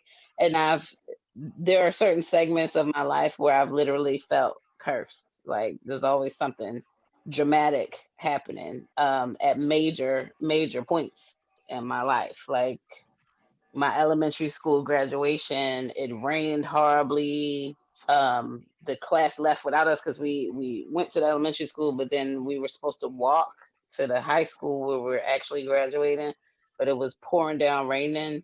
And one of the girls that lived on my block, her dad was coming to get us, but then the principal did the class like left and walked. We were waiting on her dad, and the principal made us sit in there. We were gonna miss the graduation. It was gonna be a whole thing. So it's just always something dramatic happening at really major pivotal points in life. And I try not to say that I'm cursed, but I don't know what to call. I don't know what else to call it because this is always something. I always feel like, especially at those pivotal moments when something bad happens, I feel like for me, it's confirmation that I'm on the right track, because I feel like the devil had to make something so big happen to try and knock me off course. I must really be close to where I'm supposed to be. Oh, okay. So that's how I received that. How I view it. Even though it's annoying, like it still upsetting, but that's the talk that I have with myself. Like, okay, something this big had to happen to try and get you off course. So you must be close to where you're supposed to be. So just get back on course, But I have a couple questions for people in the comments, because Sophia, I see you still are commenting. I didn't know you could get Clomid on your own. Her comment says she got Clomid on her own and now she's pregnant. I didn't know you could do that. Did you just have a doctor who just wrote a prescription? Like, tell us how you did that in the comments, because I'm curious. And then I see, hopefully I'm not saying your name, I'm not butchering it too bad. Kayan Joy bought the Personalized Hero book recently. So if you happen to have a link, I'd appreciate that in the comments as well. I had a bathroom break and got some wine, girl. Well, I'll tell you what, for my home inseminations, I took soy isoflavones, which is supposed to be like a supplement version of Clomid. So I'll tell you, this, it made me ovulate so fast. Like I was ovulating on like cycle day 9. That works. Crazy. I don't know how much you're supposed to take, because it's not just one pill. It's like you have to take it in abundance. So do your research, but that crap works, because I got pregnant with Ava on that. Take it like Clomid, like cycle day 3 through 7 or something like that. But it's like it's kind of like how much. So many milligrams. You could buy it in CVS, but like you might have to take 8 pills to get to the milligrams. Right. I don't know. I went with the bare minimum because I didn't know. Somebody in the comments, Millie D on YouTube is asking, what did we tell our coworkers? I didn't tell them shit. Matter of Me fact, neither. I told my boss was a man. Remember, and they wanted me to take this job. So when I told him I was having female issues, because I thought that would just end the subject of conversation, right? He was like, do you have cancer? Like, he was so concerned. No. wasn't gonna be there to close the books. He was probing, right? And I was like, it's not cancer, but it's female issues, right? Yeah. So he just kind of left it alone like that. And I only told people I really considered my friend. Like, other than that, I didn't tell nobody nothing. I could have got knocked up by a homeboy down the street. Y'all don't know. Like, it's not my obligation to explain. All the Black women at the office were trying to guess. They were trying to, it's almost like they were in the back taking bets. Like, what is she pregnant? You bump. Like, you know, he knows he's Well, like, I'm a little different. you work from home, girl. I don't consider myself I know. I know. Like, I'm for the longest time, I'm like the only employee that my company has in Florida now. There's one other person there in like Tallahassee somewhere, whatever. But like on my team, we kind of function like a family. We spend a lot of time together. We travel together, all of that kind of stuff. So you start to make these personal relationships. And the thing about it is, I work in IT, so there aren't very many women on my team. There are probably a little bit more now, but back then there was, I think, maybe 3 other women on the team. And one I got really close to, she was my immediate manager for a while. So she knew that I was trying. I think another woman knew that I was trying. I think probably by the time I got to, I don't think anybody really knew for IUYs, but by the time I got to IVF, and it being, I was already a year in to TTC, and at that point, there were a few people who knew that I was kind of going through the process, but they weren't aware of like where I was, like at what stage, if I was having a procedure here, a procedure there. If I needed to take some time off, I just said I'm having a medical procedure and left it at that. People didn't need to know what the medical procedure was. It's none of your business. It's a medical procedure, and I can't travel, or I need this day off, or whatever the case may be. But I'll say probably by the time I got pregnant, it wasn't that much of a secret. Probably half my team knew that I was pregnant relatively early. But I don't know. I just, when I got pregnant, I kept saying I shouldn't say anything. But the more time went on, the more people I told. And so it was kind of like I couldn't keep it to myself. But as far as the journey, I think some people kind of knew earlier things, and then when it didn't work out, they just didn't ask anymore. And then I knew better than to mention that I was doing anything. So I just stopped talking about it. If they asked, I'd answer the question, but only if they asked. So I wasn't like vocal. As far as my YouTube channel was concerned, you couldn't even find the YouTube channel if you searched by my name. So it wasn't like they were going to find it. I'm not ashamed of the channel. I just, you just don't want everybody in your business, Right. So that's So kind of how that was for for me. me, But during the TTC process and after I was pregnant, I worked for a man also. So I did, like when I was just doing the IUIs, because I wasn't doing the monitoring, it wasn't too many appointments. So I didn't say anything. When I got to the point where I was going to have to do IVF, I said the same thing as Boston Girl. I was like, listen, I have, some female issues, and I'm going to be doing, I just said I'm going to be doing some testing, and I'm going to, because all the monitoring appointments where I was going were in the morning. So I was like, some days I'm going to be coming in late. And then when I had the miscarriage, I did tell my boss pretty early, like right after I found out that I was going to miscarry, right when we were certain that the numbers weren't well, because I didn't know what that process was going to be. Right. Like I ended up having a procedure where they took everything out, but I didn't know that I was going to have that procedure. So I did end up telling him that I was pregnant, but it didn't look like it was going to, be successful. Just to give him a heads up, I said, so if I'm at work and I'm suddenly gone, and I needed to leave, just to understand, that's what's going on.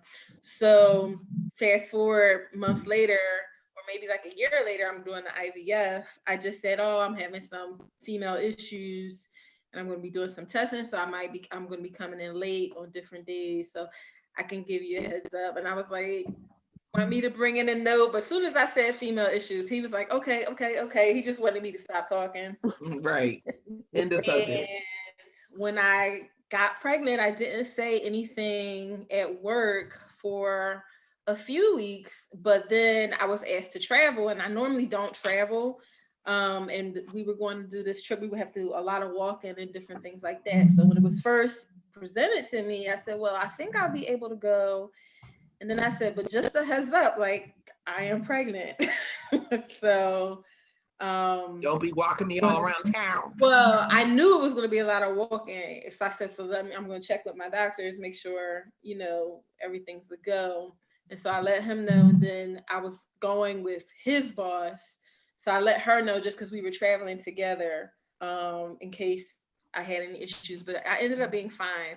And I will say that boss was not my favorite, but he was very good at keeping people's confidence. So no one found out until I told them later. And I don't even remember when or how I told them at this point. I think I told people individually because some people didn't know until they threw me a work baby shower. And several people came to my desk and like, I didn't even know. And I'm like, I'm a bigger girl, but I'm like, really? Like, you ain't see all this extra belly? And they're like, oh, you're usually sitting at your desk. So that's funny. Being a Black woman in corporate America, because we're all college educated, comes with its own share of stuff. And it's funny because I really created a relationship with my boss prior to that. And there was this white woman who was a VP, and they treated her like crap. We're still in Georgia and she's a woman. But she clearly put childbirth aside to work on her career, hence how she became the VP, right? And I straight up asked her, I said, do you regret not having children? And she said she did. She did. That hindsight's 2020, because she's like in her late 50s now, and she had a man. They just made the conscious decision that she wasn't going to have children. You know what I mean? And she's like, she totally regrets it now, and she wished she had kids in her 30s.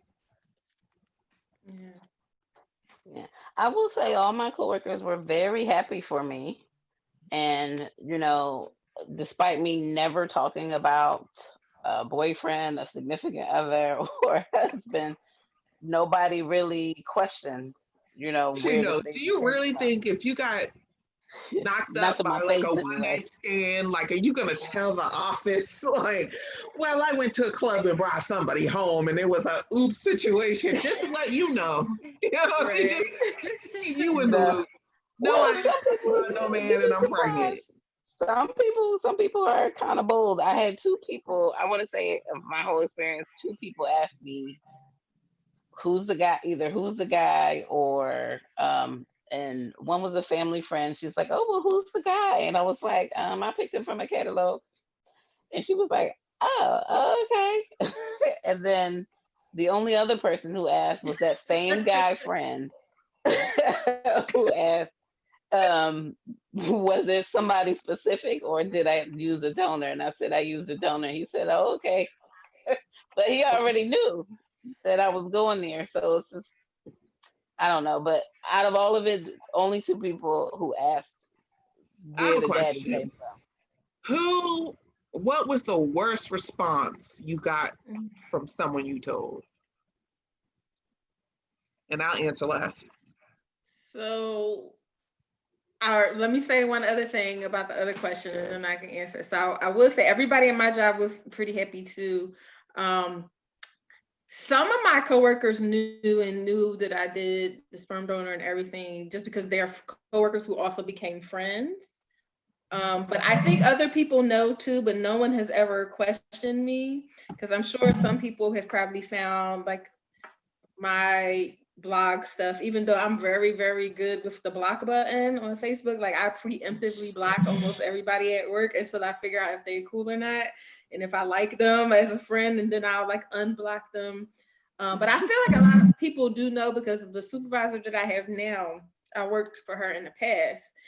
And when I had the baby, she said, "Oh," she said something, and she was like, "And you're by yourself, right? It's just you." And I was like, "Yeah." So I think she had heard whatever rumor, and so I just said, "Yeah." But no one's ever directly asked me, anything about, a father. As far as the worst reaction, so the worst reaction I got, and it was still when I was in the trying to conceive process, and it was from a girl that I had grew up with that I had considered one of my lifelong friends. Like, I don't remember meeting her. I had to ask my mom, like, how did we meet? And she was like, "Oh, you were in a stroller, and her mom had a baby in the stroller. Y'all looked around the same age, so I introduced myself." So I've known her my whole life, but we had lost touch except for Facebook, people, maintain contact.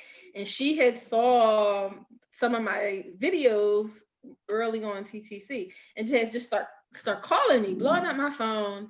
And first, I don't even know who this is because we had kind of lost touch, and her number had changed. So she called. She's like, "I saw, your video, whatever," and she proceeded to tell me a whole bunch of stuff, but the gist of it was how I was going to have to apologize to my future child. Yes. And um I'm trying to remember what else she said, but that was like the worst part.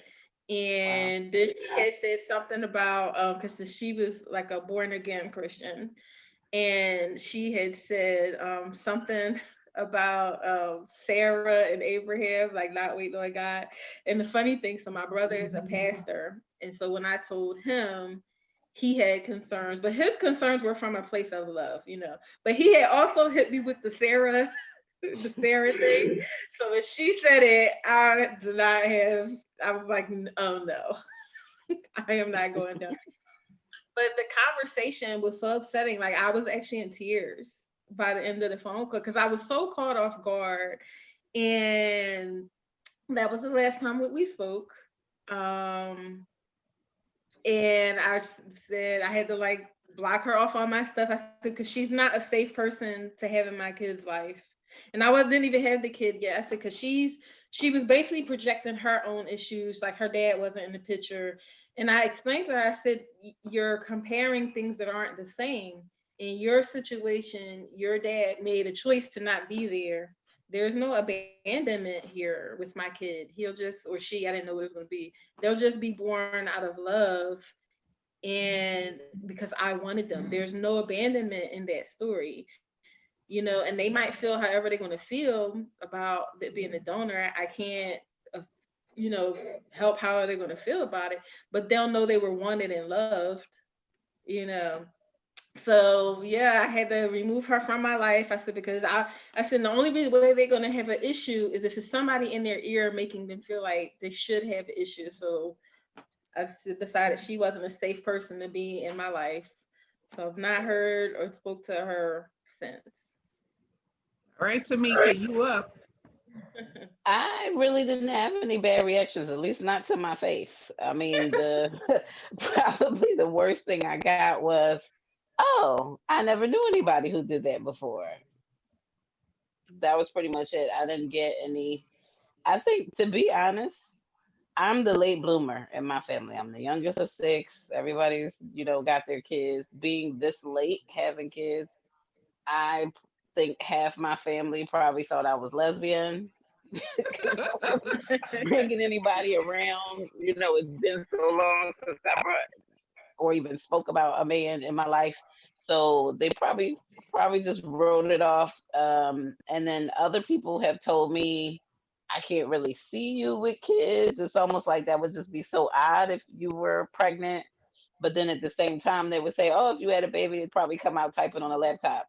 So I don't know. Am I just the responsible one? No one expects me to have any kids. I don't know. It's just like some people just couldn't see it, and I was just like, "Oh, all right." I don't know what makes it think that way. But I will say there were some people who put like the wow emoji on the Facebook post when I announced. It was kind of like, "Oh wow, pregnant? Okay." Didn't see that coming. So it was, probably just more shock than anything negative. Well, or I respect your crying. You get at me, I strike back. I'm the strike back chick, right? Yeah. Because I felt like I ain't 16 years old getting knocked up asking your permission. I'm not asking your permission. So if I'm letting you in, I'm not really looking for the judgment because I ain't asking you for no child support. I'm not asking you to do anything for this child. I ain't even asking you to babysit. So I had two bad incidents. One was a long friend, but it was a shady friend anyway. Like we've been in and out of friendship so many times. And I was just getting sick of explaining to this girl how to be a friend. You know what I mean? Like, you can't use me to be there for every life problem you have. But when I need you, you don't seem to be available. Okay. So she wanted to give me the laundry list of the awfulness of being a single mother. Right. Mm. And I was like, I didn't respond. I just cut her off and I wasn't explaining because I didn't want her friendship back. And it was worse that way. You know how when you be like, well, you're an awful friend because then that opens up a communication and then she gonna apologize, blah, blah. I don't want to hear none of that shit. We done been through this bullshit several times in our friendship. I was done with you. I don't have no explanation for you. And I'm not dating you, married you. I don't owe you an explanation. So I just cut her off, right? Then, and I didn't kick her off my Facebook though, right? Ava's born, all of a sudden I'm getting instant messages and calls, girl, ignore. You know what I mean? Like, no. So then the next one was a friend, a good friend, never had issues with this friend. And she want to hit me over the head with the Bible, right? Hit me, smack over like she just went blam, right? I mean, I know I'm in Georgia. I know it's the Bible Belt, but I just totally wasn't expecting it. Like, some people you just assume will have your back, and when they don't, you're like, who is this person? So she was like, you're going to have a baby without a father? How do you, and going in. And I'm sorry. I was like, your children have fathers, and they didn't turn out that great. Ain't one a crackhead? You know what I'm saying? Like, ain't the other one got some issues? Like, you talking this father hard, but your kids got daddy, got the same daddy, and I don't see them being all exemplary too. You know what I'm saying? So how are you gonna come at me with this father stick? That your kids got a daddy, and look at them, right? Eventually, she apologized, and I apologized too, because that was wrong of me to really go there. But I was so hurt that you're gonna hit me with the daddy stick, like the man in your life is super daddy number one. You know what I'm saying? And that's the thing. Like, first of all, there are great people raised by single parents. Obama wasn't even raised by his damn parents. He was raised by his grandparents. Daddy gone, mama gone. You know what I'm saying? So I do not know what the future holds for my child. I don't even know if this child will talk. Okay. But you know what? I try to stay in the day and not project. I don't even know if I'll be here tomorrow. There's no guarantees for anything. I've seen people with a mother and a father and a great family who turn out to be the shittiest people. I've seen people that haven't had much in their lives to turn out to be the best, advocating, business, all this and that. It just depends on the child itself. You know what I mean? What's going to happen. But those were like the two awful. The first one we never reconciled. The second one, she did come to me with an apology. And I apologized back because, the crackhead comment was kind of harsh. So yeah, I did. I was crying at the end of the call. True. No. So I was crying at the end of the call, but no, I definitely, we definitely exchanged words, and I let her know I wasn't here for it, and I hung up on her. But it was like you were saying, I was so hurt because this person had been in my life the whole time, my whole life, and like I was a good friend of her before the born again years. So, and I was not judgmental through her bad decision making phase. So I was shocked for her to be so judgmental with this decision that is not even a bad decision. So I was just very hurt. But I'm good. I have lost. Yeah. I'll say maybe that first night I was upset. I've lost no sleep since, so we good over here. So I Okay, I mean, have another question. go yeah. ahead. So we all know I got hit with the special needs stick, and you know, your kids are young. So if special needs comes up in your children's lives, and that could be anything from ADHD to whatever, or nothing, how do you feel about it? I Are you feel like God doesn't prepared, give you or will more you than be what you knocked can over? handle. Huh? I feel like God doesn't give you more than what you can handle. You know, there's no way to predict one way or the other how it'll go. And I'm kind of a roll with the punches kind of person. So I mean, just to let everybody know, I didn't take it well. I did not take it well. I was really unprepared for it, which is funny because being on autism forums, I realized most people are unprepared for that diagnosis because the differences really show up later, you know, like that 2, 3 type thing. yeah. So those first years, you don't really see it. You know what I mean? Like, I mean, you really had to be a trained eye to see the difference. Mhm. I just knew she I think wasn't talking. I'm not going to say it won't be difficult or it won't hit hard. I think it'll hit hard because everybody wants their child to be perfect. 10 fingers, 10 toes, no, no issues whatsoever, whether it be ADHD, autism, or anything else for that matter. Right? Children are become ill many different ways. So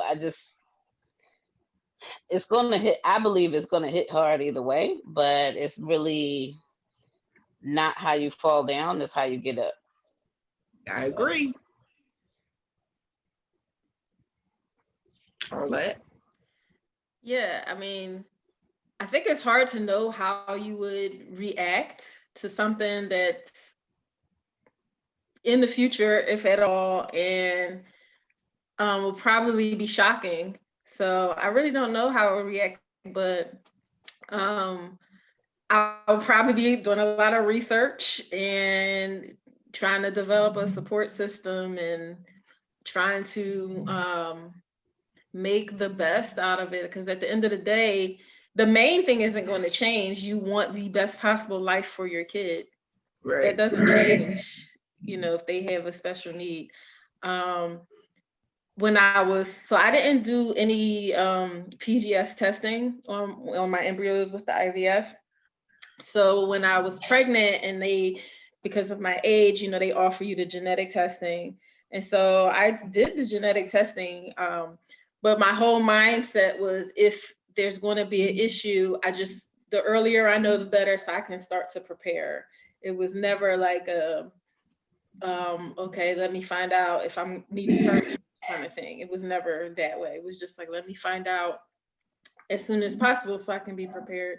But I don't think you can really prepare like in reality for something like that. And Somebody asked me, did I vaccinate? And okay, this is like a controversial issue in the autism world, right? And I don't have any perspective on what you do with your child. To be honest, I'd rather have an autistic child than a dead child, which is like measles or anything else that could kill my child. But that's just my opinion. I do feel that I would have stretched out the vaccinations, but the doctor just kept assuring me that everything was good. Since I did that, I can't put the toothpaste back in the tube. Do I know if vaccinations create autism? I have no freaking idea.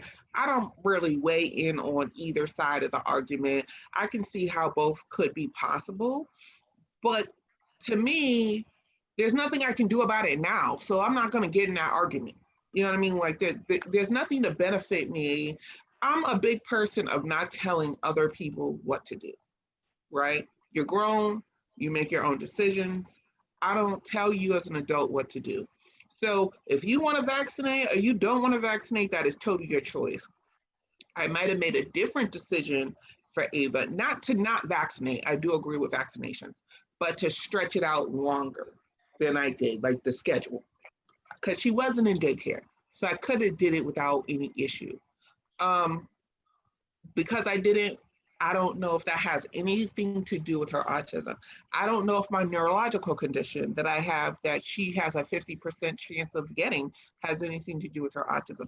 I don't know if the cord being wrapped around her neck during childbirth has anything to do with her autism. I don't know if the genetics from Homeboy has anything to do with his autism, and nobody else does either. You know what I mean? Nobody can pinpoint what has created this child's autism. The reason I refuse to get her genetically tested is there's no upside. If you get her genetically tested, and let's say she doesn't have the few genes they came up with, that doesn't mean she doesn't have autism. And then my question was, okay, you get it genetically tested. Is there some different protocol? If, you know, a box is checked, like, is there a medication? Is there something? And they're like, no. Then no, I'm not getting her genetically tested just for more information for you to put in your stats, especially with pre-existing conditions might be on the chopping block with this Obamacare that seems to be slip sliding through the legal system. You know what I'm saying? So if there was something that would change if I got it genetically tested, they found something they could do something about, then okay. But you're not just doing it for informational purposes. You know what I mean? Just because I just feel there's too many legal ramifications could possibly happen. If insurance is, you know, vetoes pre-existing conditions, am I checking some fictional box on my child that I didn't need to check at all? You know, so there was just too much ifs. Ava is a nonverbal autistic with seizures, with sleep issues, with gastro. There's a whole list of other medical conditions this child has. And what her autism has shown me is who I am.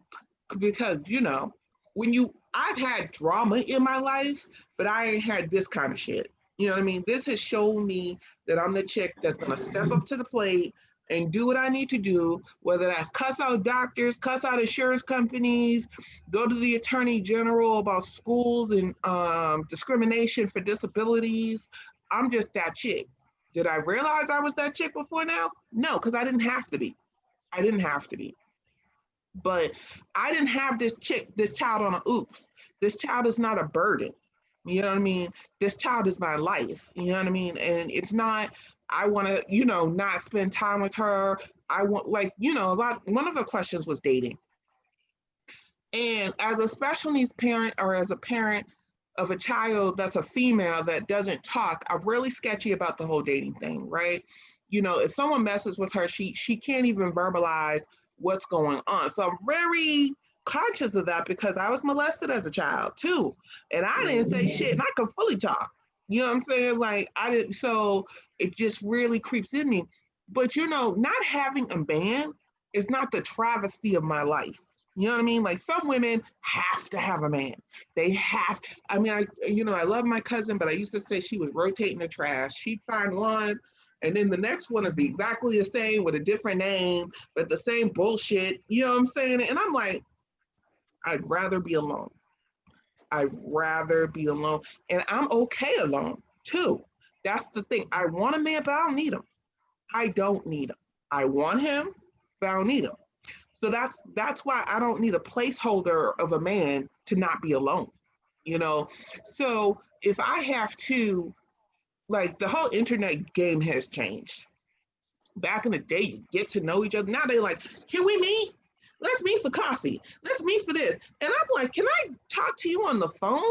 You know, find out if you're a Trump supporter, find out your middle name, you know, like, can I get to know you a little bit? Like, and the reason being is because my babysitting time is important to me. My free time is important to me.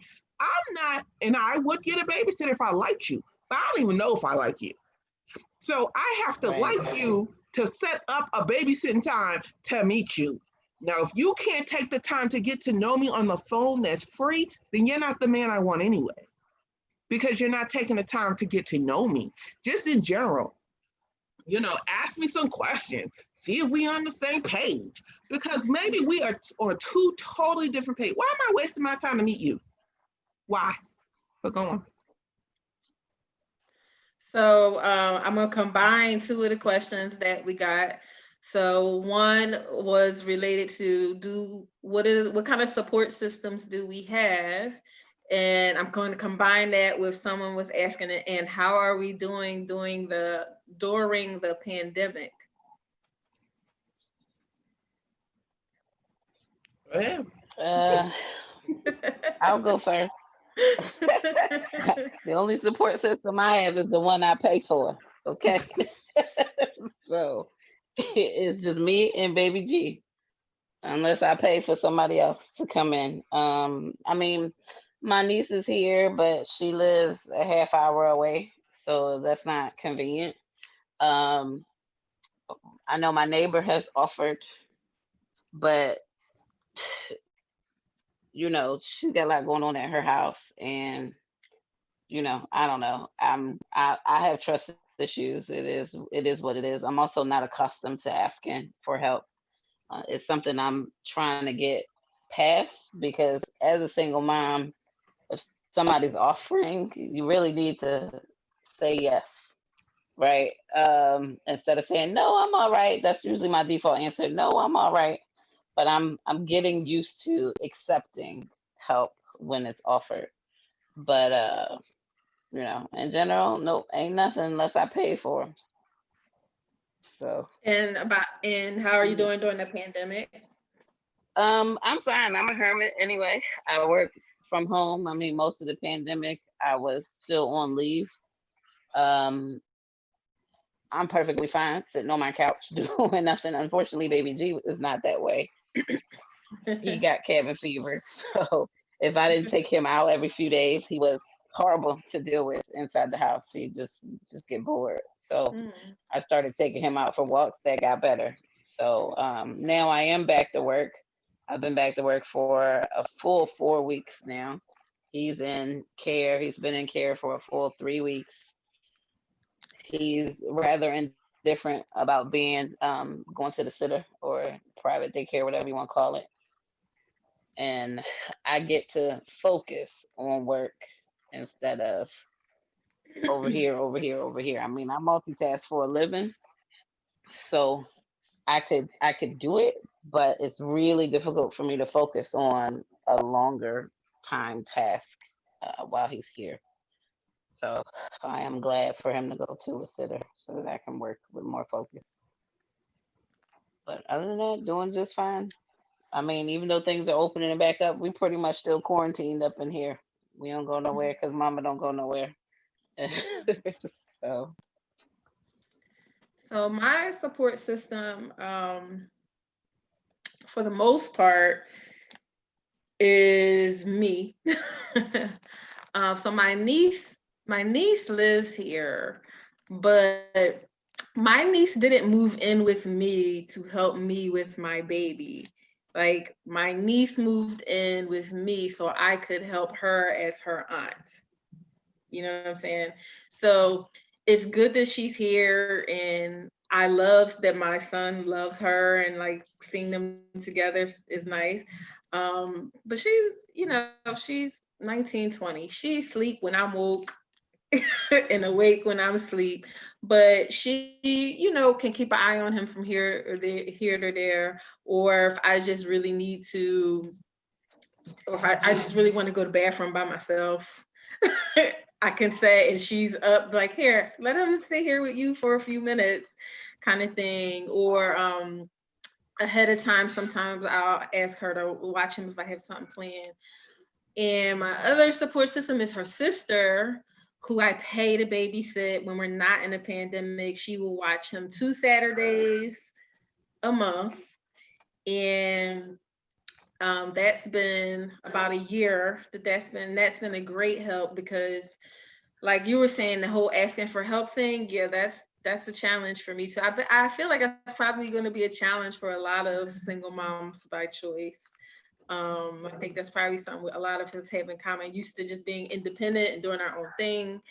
And so I had reached a point where I hadn't had any time away from him for a long time, and I was just feeling myself getting more and more stressed and impatient over time. And I had had some other family members who I trust watch him, but I didn't like how they were talking to him, I'll say. Not that they were saying anything bad. It's just like, I'm very big on, like, words are important, and what you pour into young children is important. And so I don't talk to him in certain ways, and like, I didn't like that. So they had watched him, and then at the end of the, you know, my mommy break, going to pick him up, I felt more stressed than before I went out. And I said, well, this is not going to work. So I made that arrangement with my niece, so that one, I could avoid getting to that point where I'm that wound up, because I haven't had any time to myself. And I wouldn't have that issue with how she interacts with him. So that's like my main, and then my brother is here, and his wife.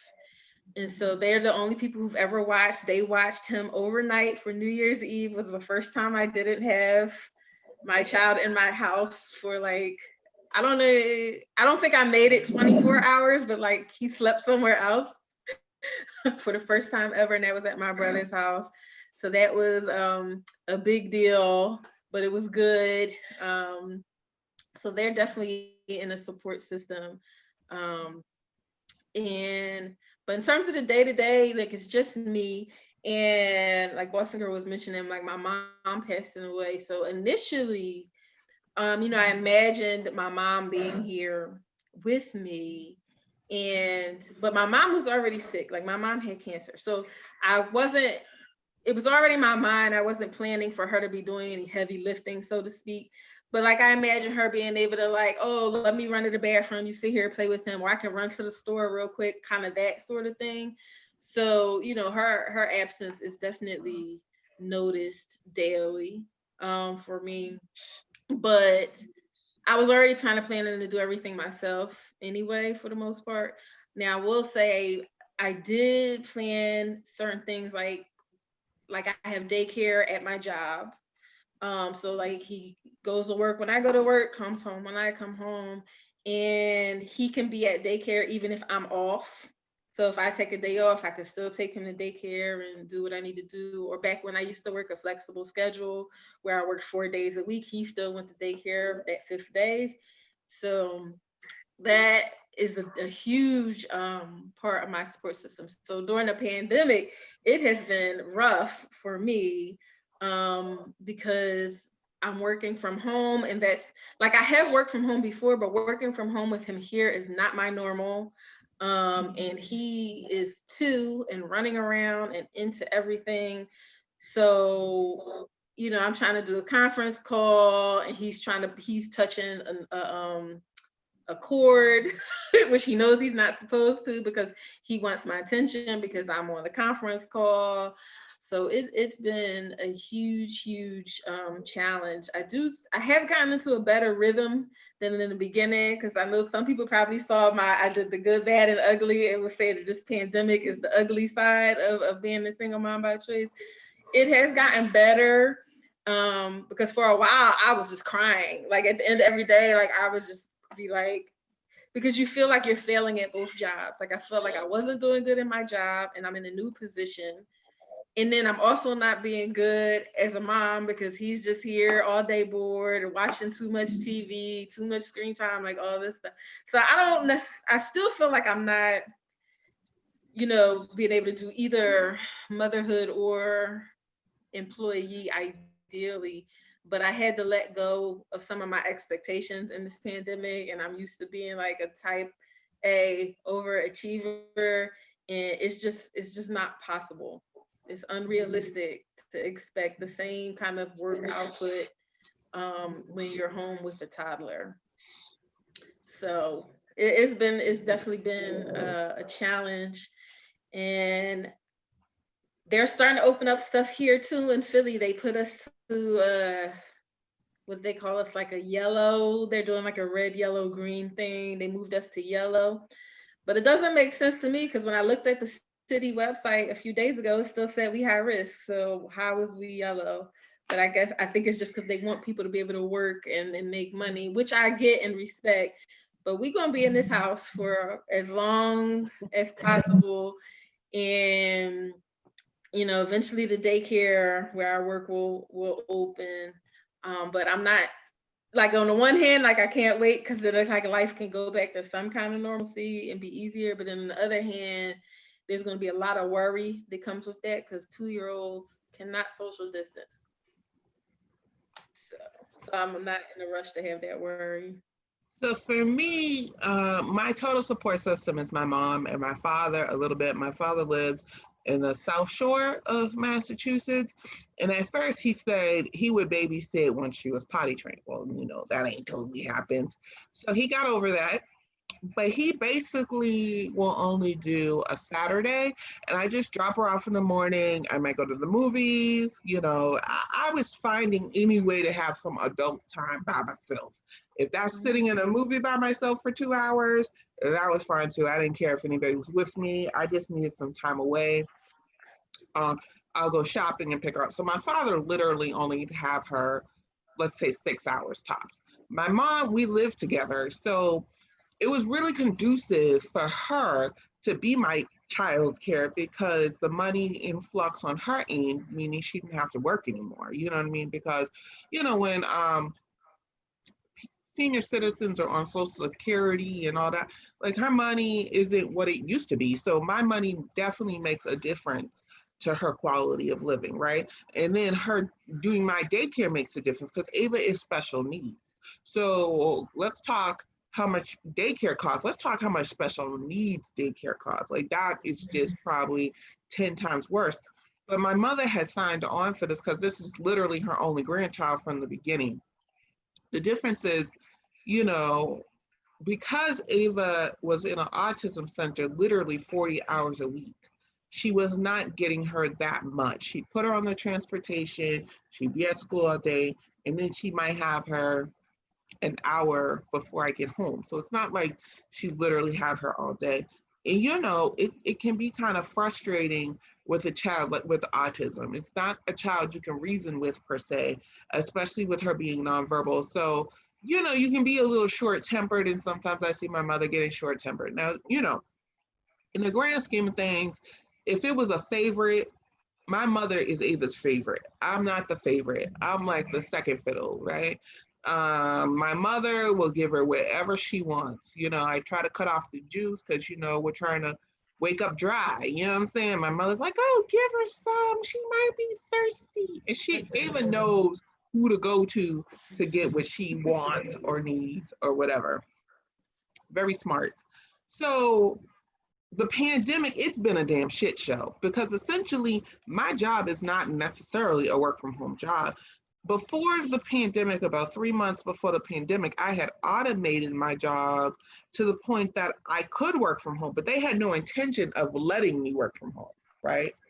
Just because it was automated, there was no intention because my big boss is very old school and the traffic to get to this place is insane. But anyways, so then the pandemic hits. Now all of a sudden they're like, can you work from home? Because a lot of people in my job have been sitting home doing nothing. I ain't stopped working. I've worked the whole time, and Ava has seizures. My mother's over 70, pre-existing conditions. I was like, the autism center offered for a therapist to come to their house. I like, because I don't know what they doing, where they going, who they family, what's up. So the answer was no. So I do telehealth, right? So I guess I'm one of the shining star parents who do telehealth, right? So I am Ava's therapist. Ava did not like that for the first couple of weeks and cried her ass off for 2 weeks. Like, I am home. This is playtime. I don't want to do none of this. You know what I mean? Like, I ain't at the center. I don't want to do none of it. So she literally cried for 2 weeks. Every time I sit on the thing with the therapist, she'd give me what to do. And I started doing it. This child screaming her head off.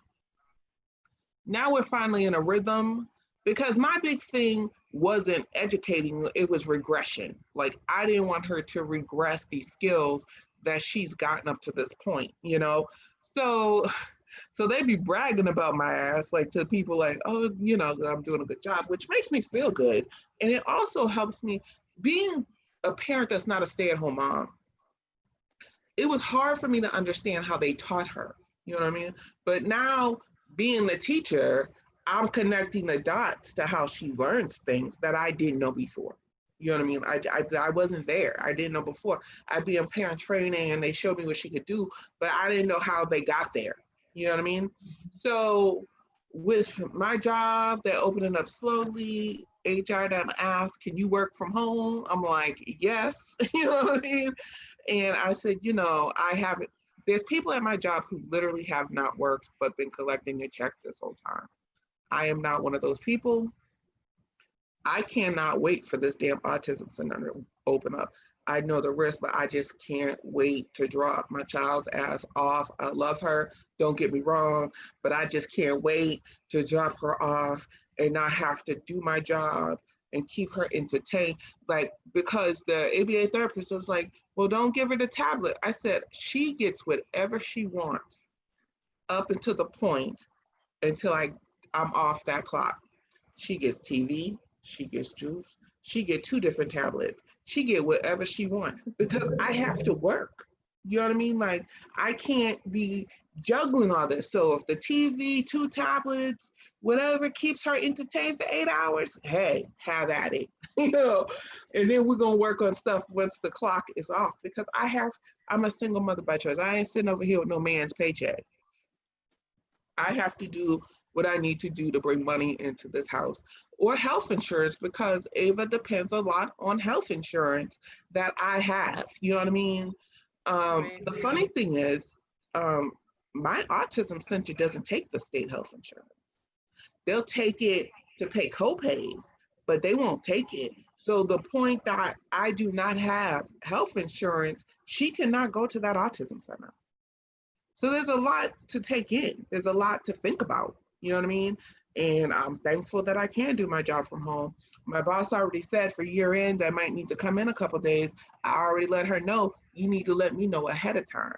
Don't be telling me the day of or the day Right. before. You know what I mean? You need to let me know.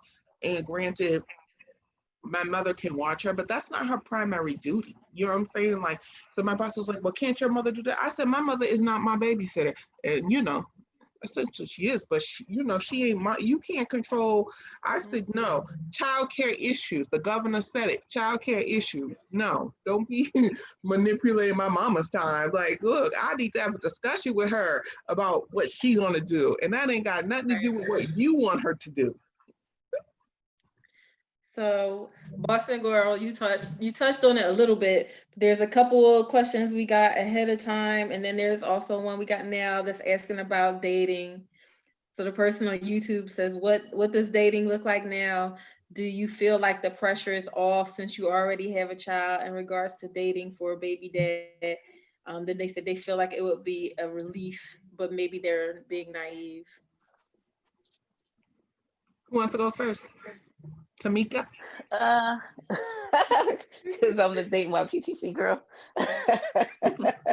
I don't know. I never felt like I was dating for a baby dad, right? I'm dating for a husband. I'm looking for a lifelong partner, not just somebody to have a baby with. So for me, it's kind of like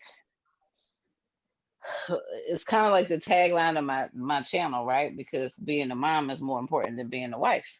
You know, at this point, I still want another child. So am I looking for somebody just to have that other child with, or do I want to, keep doing what I'm doing? The reality of the situation is I'm going to keep doing what I'm doing. I'm not really worried about finding a husband right now because I feel like it's hard to focus on both, and it's kind of not fair. You know, I know what I have to go through to get another child. I already got the donor sperm lined up, and if somebody happens into my life, okay, fine, but he got to come like yesterday in order to make it by next year. You know what I'm saying? So anybody who came into my life after today is not going to meet the timeline for me to decide to have a kid with him. So, he's got to be okay with me having another kid the same way I had this one if he wants to stick around long term. So that's kind of what dating. I will say though that when I was 8 weeks postpartum, I did go back on a dating site, and I think I was just itching for conversation. I didn't really want to be out on dates. I just wanted somebody to talk to. And I met a guy.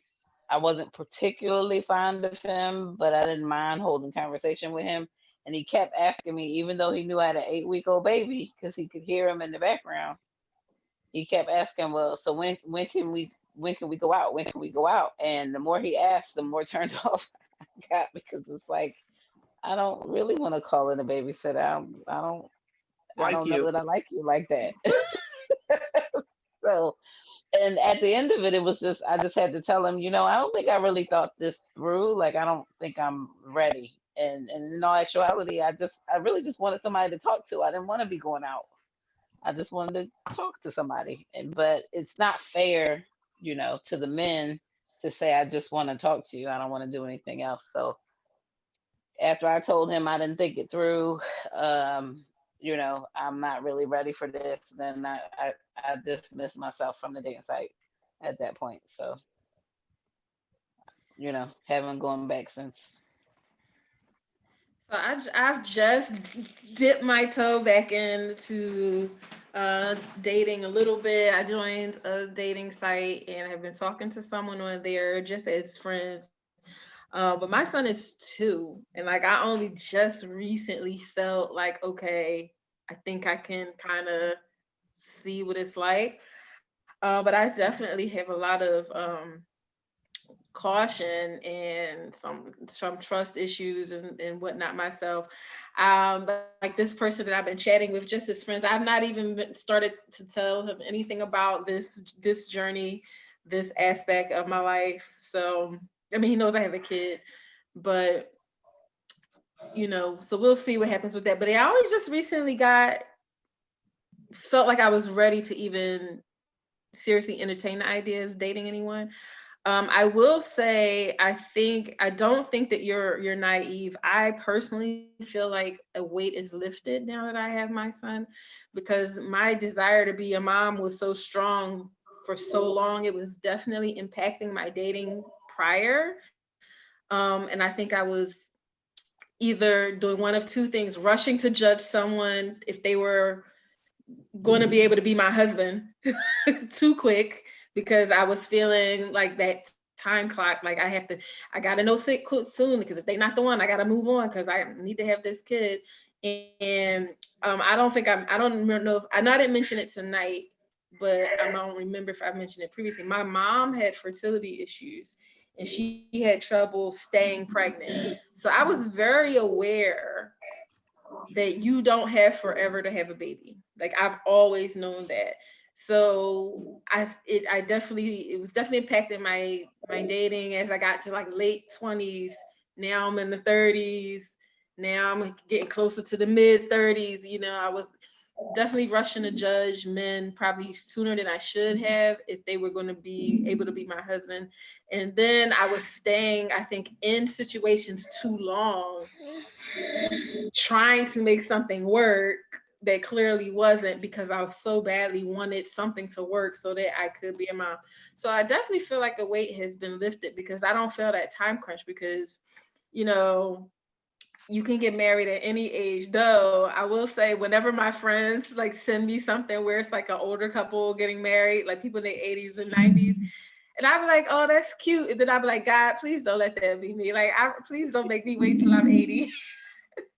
Because I do want to be married at some point, but I don't feel like I have to immediately, be rushing towards that I can take my time and let things develop naturally.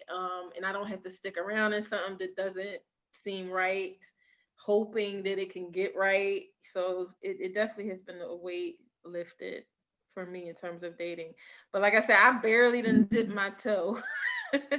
So I reserve the right to change my mind in a few weeks. I'll keep y'all posted. Well, for me, when I first got back to Boston, our family plumber was stalking me, right? And we were doing so much work on this house. He wasn't my type, but he'd broke a bitch down, like, and then I just was like, okay. So I gave him a chance, right? But before, when you're not interested in somebody's life, you're not really checking to see if they lying and stuff like that. So he turned out to be a liar, and that is just my end all to be all. No, like, if you're lying about stupid little shit, then I just feel you lie about any damn thing. Like, I didn't even ask you that question and you coming up with lies. So that was brief in the beginning. My thing though, and I don't know about y'all, I've never been the desperate chick. I've always wanted a man, but I've never been the desperate. Like, if you're desperate enough, you can always find a man. They're not that hard to find. It's usually the ones that the young people have this word, hobosexual, the one who wants to live in your house, sling the dick, and not pay no bills. Like, those dudes are like all over the place. Like, they're so easy to find and stick, right? After a certain point in my life, I look at people's character. So let's say they had kids and they weren't paying child support. That's an X. No, brother. Like, if you have kids and you're not taking care of your kids, like, I really take heed of what people say. If I meet you and you're dogging out the chick you met before, you did before me, but I don't even know you, I'm like, I don't like you, because eventually you're going to be using those same words with me to somebody else. Like, the way people present themselves to me is very important. Looks aren't as important as they used to be. Like, I just need to be attracted to you in some kind of way. That could be a smile, that could be a personality, whatever. Before, I feel like I was really superficial in a lot of things that I'm not superficial about anymore. That if you got your shit together, like, you ain't living with your sister, your friend, and all this and that, I need somebody who knows how to pay bills. You know what I'm saying? Like, you understand that concept. Like, you're not giving your sister $50 a month to sleep on her couch and shit. Like, there's so many things, and I'll date the blue collar dude. Like, I don't care if you're police or construction or any of that. Like, that doesn't matter. I just need a grown ass man. I don't even care if you have kids. Because I met this guy, and he's like, I don't want a woman with kids. But I said, you got 3. Like, how you don't want a woman with kids? You know what I'm saying? And then I told you I'm honest to a fault. So when I was TTCing, I tell these brothers, I'm looking for this. And the first thing they do is run. When you say you want to be married and have kids, like, they don't want to hear that in the first weeks to months. They don't want to hear none of that. And I'll tell you a story. There was this guy I was dating. Oh my God, he was gorgeous, right? But we fell out. And then I asked him if he would be the baby daddy. You know what I mean? This is when I was fishing, right? And he said no, he didn't want any more kids. He already had 2 or 3, right? Couple years passed. I don't know how we end up on the phone. He ended up having 2 more kids with 2 other chicks, 2 different chicks. And I'm sitting there like, oh, so if I just would have trapped your ass, it would have been all good. But when I'm up front with you, that I'm like, look, I want a baby, you're like, no. No, straight up. But then you get these 2 chicks pregnant, and sorry, he wouldn't have been a good father anyway. But to be honest, I was just looking for the sperm for free at the time. You know what I mean? Like, can you help me with this situation, that I'm in? I'm not asking you for anything. I'm a fully functioning adult that don't really need anything from you, but it is a risk they're taking if they do that, because you could come back and be at the judge and, hit them up for child support. It don't matter what you said to them, right? But I've never been that desperate chick. I've always, not to say I haven't been screwed over. I have, but I'm quick. This is my thing. You screw me over, I give me 2 days to cry. 2 days. After that 2 days, I'm blocking your number, deleting you. It's over. The tears are gone. Let me move the hell on. And that's all I give myself. And people be like, damn, you don't give a shit. I said, no, I'm not investing my tears for some man that didn't give a damn about me. You know what I mean? Mm-hmm. And then, I don't know about you, but they always seem to call back a year later, year and a half later. They're like, yeah. How you do? 3 months, 6 months. And I'd be like, I don't know who it is. I'd be like, who's this? Who? No, I know who it is because I don't delete numbers. I want to know who I'm ignoring. Right, where do we know each other? And they be like, you don't remember? Nah. Who? I know who I'm talking about. I'm like, dude, please. Nah. I don't know who broke you down a year and a half in, and now you break it down to call me. But you made a mistake. to call me because I want to let you have it and still not talk to you. Yeah, I keep their numbers in my phone, but I put like a little DA in front of it for don't answer, but I'll know who I'm not answering. I want to know who is calling, so I Yes. know who I'm ignoring. And if you text me, I'm responding. Who this?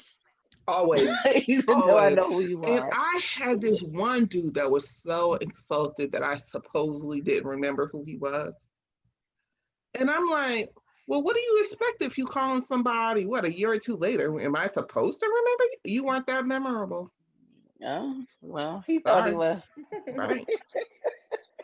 And you know, my big line is I don't want to fix what your mama broke. If your mama didn't teach you how to pay bills, I'm not showing you. If your mama didn't teach you how to be respectful, I'm not teaching you. If your mama didn't show you, if you know, there's certain things that before I was the builder man, like, you know, I get that half a man and I'd be like, I'll build on the rest. No more. You got to come complete. There's no assembly required. Come That's complete. that's the conversation I've been having lately, where somebody said a friend of them told them, no, see, you got to give a man a chance to come, to mature and this is that and the other. Well, why does he get the benefit of a mature woman, but I don't get the benefit of a mature man? Like, I don't appreciate that. We too, Those are your like I'm friends. 40. I ain't got time for you to get it together. I'm You should 45. have Those it are your together already. friends in unhappy marriages. Okay. He won't clean up. Well, his ass wasn't cleaning up when you met him, right? Mhm. And then men, she don't do this sexually. Well, was she doing that before you married her? No. Well, what did you think was gonna happen? You know what I mean? Like, what did Mary Angela say? People show you who you are, believe them. You know what I mean? Mhm. Like, Yeah. and I'm not set. Like, I waited too long to get married to settle for bullshit. Agreed. I don't need you to make as much or more money than me. I just need you to be able to pull your weight. That's Yep. it. But Pull pull your your weight. weight means a lot. If you think about it, one rent, regardless of our mortgage, regardless of who's in the house, you got the one mortgage, right? So his contribution is a contribution. You know what Hmm. I'm saying? It's only when people live beyond their means that is the problem. You know what I'm saying? But if I had somebody who's paying the electric bill and paying, that's only going to help me. You know what I mean? Right. But nah, The I'm not doing the Section 8 dance. You ain't paying me $50 a week. No, that ain't what market rent is, player. Market rent No, is no, good so you no. pay half. no. You know what I I'm was saying? that's well, well, see, this is the thing. Like, I don't because he don't have to make as much as I do. Okay, maybe you can't afford the lifestyle I live, but any contribution is better than no contribution, right? It So depends.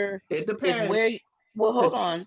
If where you're staying right now, you're paying $500 a month in rent, mhm. but I'm paying $1,500 a month in mortgage, and you come stay with me. If you just give me 300, that's a benefit to you, and it's a benefit to me. It's not exactly half, but it's supposed to be mutually beneficial. You see what I'm saying? I Like, want the five. you have a little bit more money in your pocket. I got a little bit more money in my I pocket. might not I'm be live for that expecting the Boston girl That's how 750. I feel about it. I might not be expecting the 750 like half. But you at least gonna pay me what you were paying over there. I'm sorry. And then if you will pay utilities and food, I want to see that too.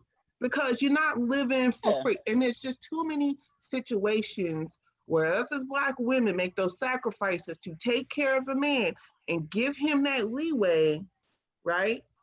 And we're doing the lion's share. You know, he's gonna at least do what he did over there. You know what I'm saying? Maybe he can't afford 750 or half my mortgage or whatever. Yeah, but I don't know. I'm just on the whole, it should be financially mutually beneficial, right?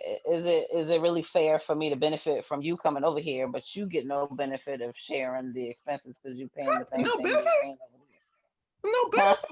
He in your bed. He probably I know. getting all types of I things mean, he getting over there. I I know, but it's just I feel like mean, look, I ain't the easiest person to live with, and I ain't It, cooking for you every night neither. So, girl, well, don't assume his ass so coming over your house is gonna be easy either. Cause I've that's lived true. with men, and it's been a shit show. That's true. I don't know. We'll yeah, see. We'll see. My thing is, I just need to make sure that they are fully taking care of themselves. Like, I don't want Right. to have to be taking care of anyone. Like, we you should don't take get to care come of from each my house. other, but Right. you need to be like having your own place, paying all your own bills and all that. Because then, if you decide to be together, you can figure out, well, what we can do together is this, and how we want to split it up. But you got to be taking care of your own self like a full-grown adult. Yeah. Well, let's put it this way. As I said, I got expectations. Like, me and this guy lived together. He didn't have a car.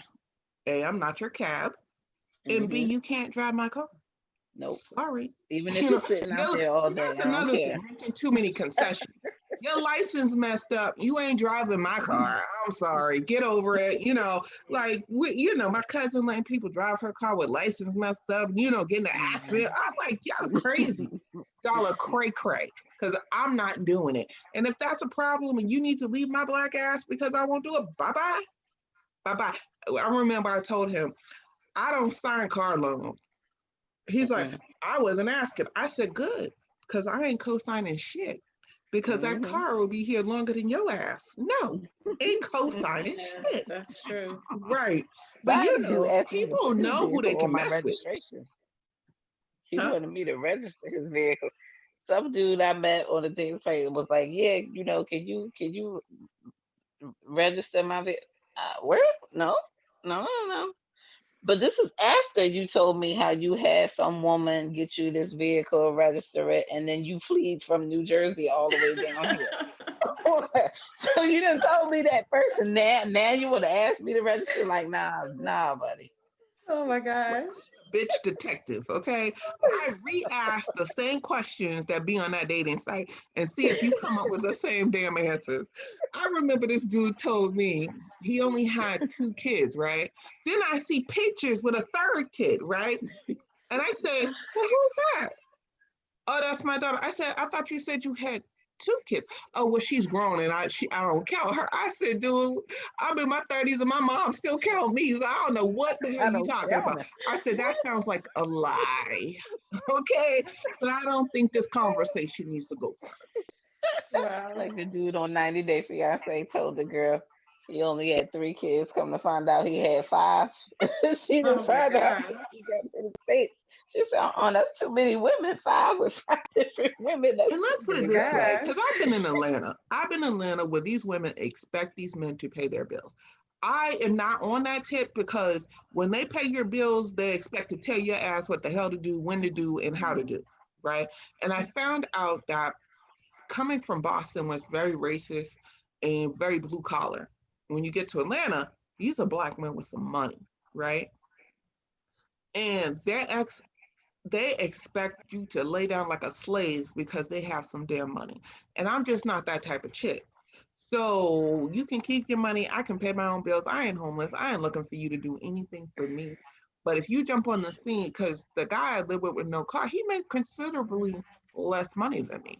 I didn't have a problem with that, because we both decided on the rent before we moved in, and he said he could pay half or whatever. And things weren't always shifted in the same way, meaning like I paid for most of the food or whatever, but he did pull his weight. I cannot say that when the electric bill came, I couldn't find this dude. You know what I'm saying? Like, so he benefited more from me because the food was paid for, certain utilities was paid for that he didn't have to put no money in, because we set those boundaries before he moved in, and he put up his half of the bargain. So he benefited and I benefited, right? But it wasn't, oh, you make less, so let me cut yours to a third. Nah. Let's make this boundary up understood. Even though I pay more, which is fine, but I ain't giving you shortcuts like I'm your mama. Nah, player, nah. Not like I'm your mama. All right, so there's like a couple other questions that we haven't touched on yet. Girl, we've been on this forever. I know, before we sign off, it'll be the daylight. So somebody asked about our experience with breastfeeding. I don't think we gotta go into that a whole lot, because I'm sure we all have some videos. I didn't breastfeed. I Yeah, I have a was just thinking the same neurological thing with that. condition where the medicine goes through breast milk, so I wasn't gonna feed it to her. So I totally didn't breastfeed from the beginning. Okay. I struggled. You can go back and see videos with it, but I did do it for 9 months, but I also supplemented the whole time. So I've breastfed pretty much exclusively. Now back to work, he is being bottle fed, but bottle fed breast milk.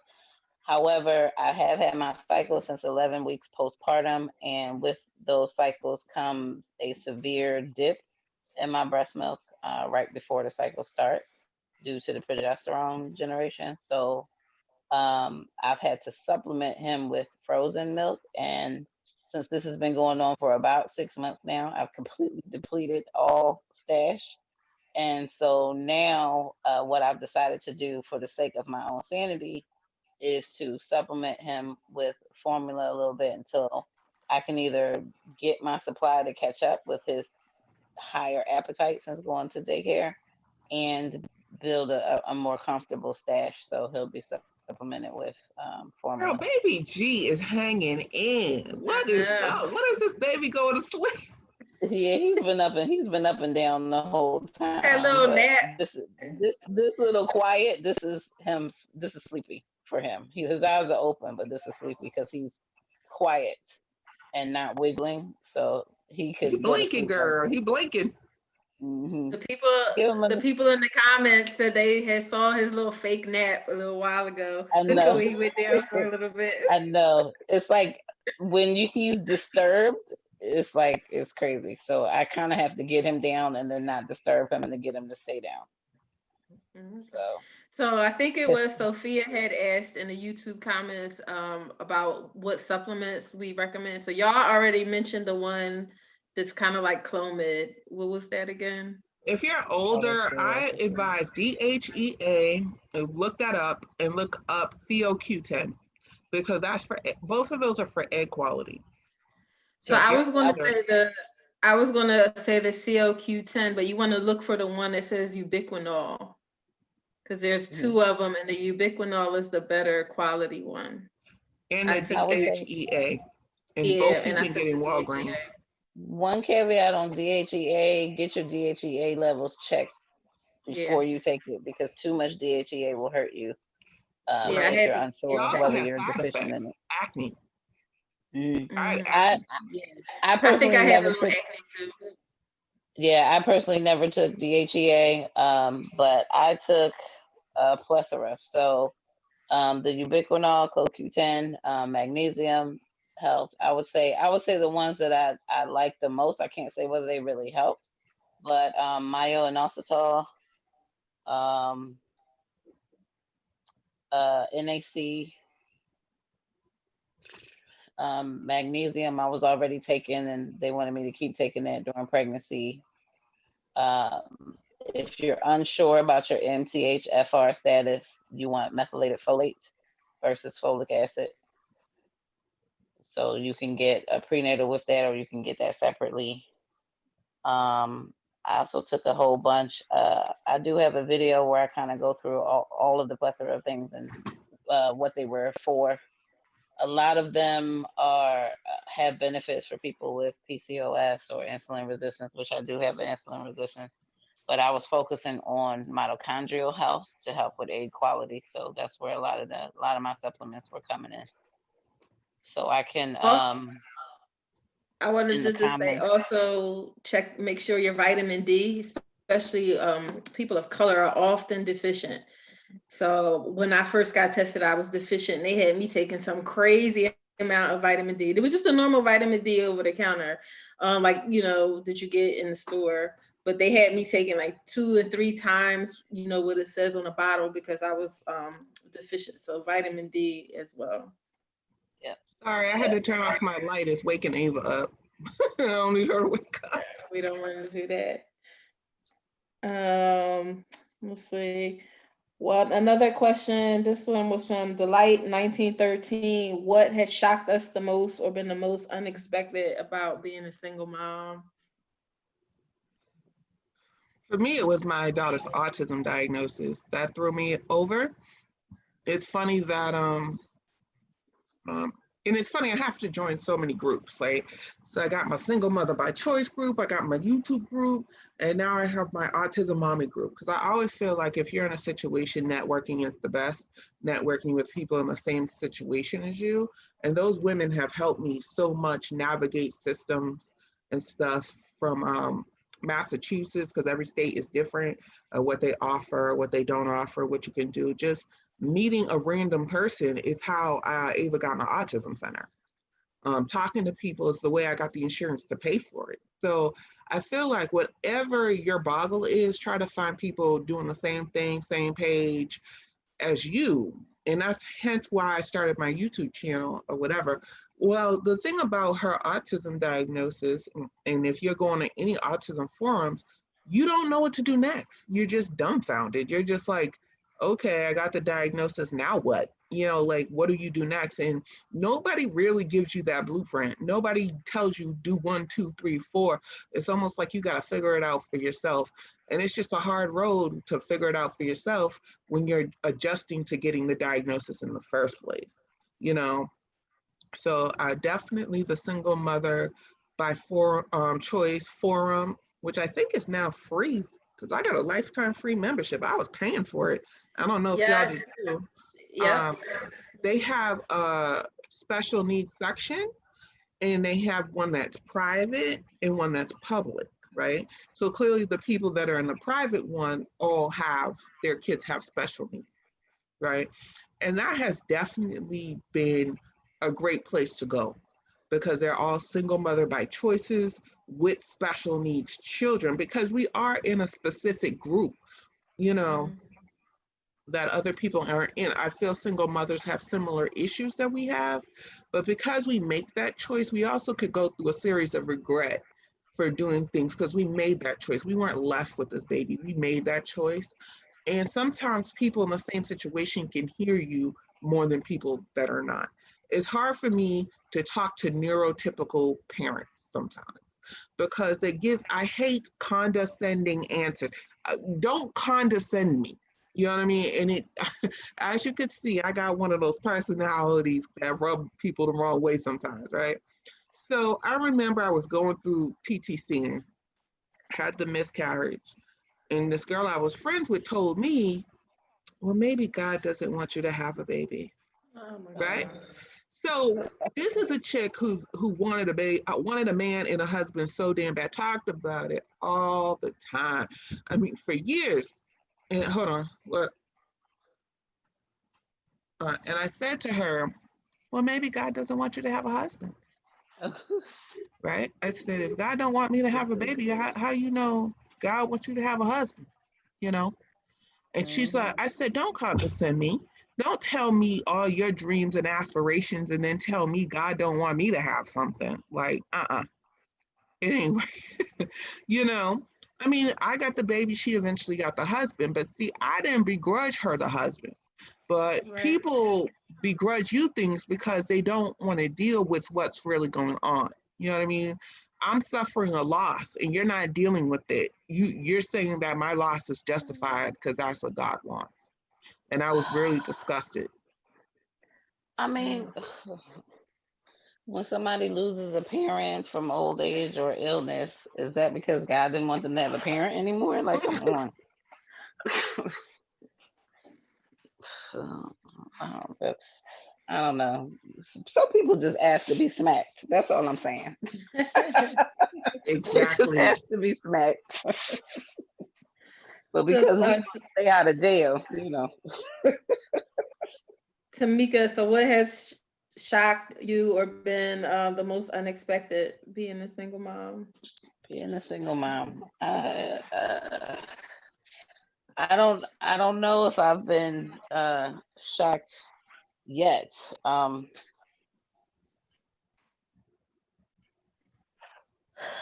I think I've been so used to being on my own and not having anybody to depend on that there really isn't anything out there that could necessarily shock me. I don't know. Maybe I just haven't hit it yet. For I don't me, know. the only I haven't think about it. Not much has been really shocking or unexpected for me. The only thing that was a little shocking is I had like a little of the baby blues in the beginning. Not to the point where I feel like I had postpartum, but I was kind of shocked at, I guess, just the kind of emotional upheaval in those first few weeks for me. Because I remember for a few, like I would look at him and just be like, he's so perfect. I don't want to mess him up, and like be all like almost like a sad feeling. And it was like a few weeks where I was like, oh, okay, wait, I kind of feel normal, but I think it was like the hormones adjusting and things. So that was a little surprising. Oh, and I have a funny one that was shocking. So because I was nursing, and I don't know if Tamika, you experienced this, none of my deodorant worked. Yes, and I would be like, what is going on? And I would be like washing up multiple times a day. And I finally, the Dove spray deodorant was the only one that worked. And finally, I mentioned it somewhere, and people were like, "Oh yeah, that can be pretty common if you're nursing, like your chemistry changes." And I guess it's like from caveman days to help the baby find you, your boob or whatever. So you don't change your smell, I guess. Wow. Yeah, I was like, so that was shocking Pretty and interesting. upsetting until I found something that worked, because I was like, I cannot be walking around here all musty. This is not good. So that was Well, surprising, but funny. that does Right. bring up something that was shocking. I was shocked to get my first cycle at exactly 11 weeks postpartum while exclusively breastfeeding. I was extremely shocked. Like, what? What is Yeah. this? I'm supposed, like, where are my months? Like, I was pissed. Yeah. The I would have been best, upset too. the I best think, advice I can give is if you have a diaper rash, try Lotrimin, which is actually foot fungal cream, because the doctors giving nystatin and it wasn't doing anything. So I started looking online and they're like Lotrimin, which is Colotrin or whatever. So then I go to the doctor and she's like, "What are you doing?" Right, but she was a young doctor. She brings in her supervisor and she's like, yeah, see, the thing is, pharmaceutical companies want you to use what's new on the market, even if it's not good. The older doctor was like, yes, that works. You know what I mean? And when I say those diaper rashes went away within hours, I'm talking hours. I tried Desitin, booty butter, all those things, and she was just miserable. That it's called Lotrimin. It's in the foot fungus aisle. Worked. I've heard of I it. heard breast milk helps as well. So if you got Mhm. breast milk to put on your kid, I heard that as well. I don't know. I can't say I've seen it work, but that's what I've seen in the forums and stuff. Girl, they be going in the comments when you said somebody needs to hit the mouth. They say right in the mouth. Begging to be smacked, man. I'm telling you. And folks don't These understand that. comments be Yeah, crazy. going back to the question about the worst reaction. I didn't. This isn't really a reaction, but I would say the worst thing anyone has said to me is, that ex friend that I had been talking about, and the day of my transfer for baby G, after me telling her that I had been feeling depressed because of my failed transfer previously. And what she said to me was, well, what you're doing right now is not going to make you happy. If anything, it's going to make it worse because being a mom is hard. I don't That's know. the worst thing anyone has said to me. I don't know if you thought Not of necessarily this. a reaction. That some people like you to play your position, and if your position is the single Yep. friend that's always available for every little thing they have, they don't want you to be married with kids. They want you to be constantly available for them. And Or because I've been in a no relationship longer than I've been in relationships, my friends have really gotten to the comfort level that I'm always there for them. Mm, Yeah, I think also related to that, playing the position. So, like with the girl that I was talking about, she sometimes people are in competition with you and you don't know, you don't realize it. Girl, And I'm getting like some with more me and wine. her, because we had been we had been friends our whole life, and it was like for a long time I was making, on paper anyway, good decisions, and she's not making good decisions. And I think she felt like the way that our adult lives had turned out, she had had children and that she was engaged, and I had no kids, no man. And I think she felt like that was the one thing she had going for her that I didn't have. And so now that I'm making plans to have a family, I think it was me like changing the dynamic that triggered something for her. Cause I'm like, I don't even have your number. We haven't talked that long to the point where I don't have your number, but you are calling me, calling me, calling me. And Mm. this invested in something where I haven't asked you for a baby shower gift. I haven't asked you about babysitting in the future. Nothing. This is not going to impact your life at all, other than it's Mm. going to change the dynamic. But I think she's I just think you used made to. a good point. People being in competition or jealous of you, because it's so funny. This girl, the girl that I cut off, she said she was jealous of me, and I was a little shocked. I mean, you have the husband, you have the kids, you got the house. What are you jealous of?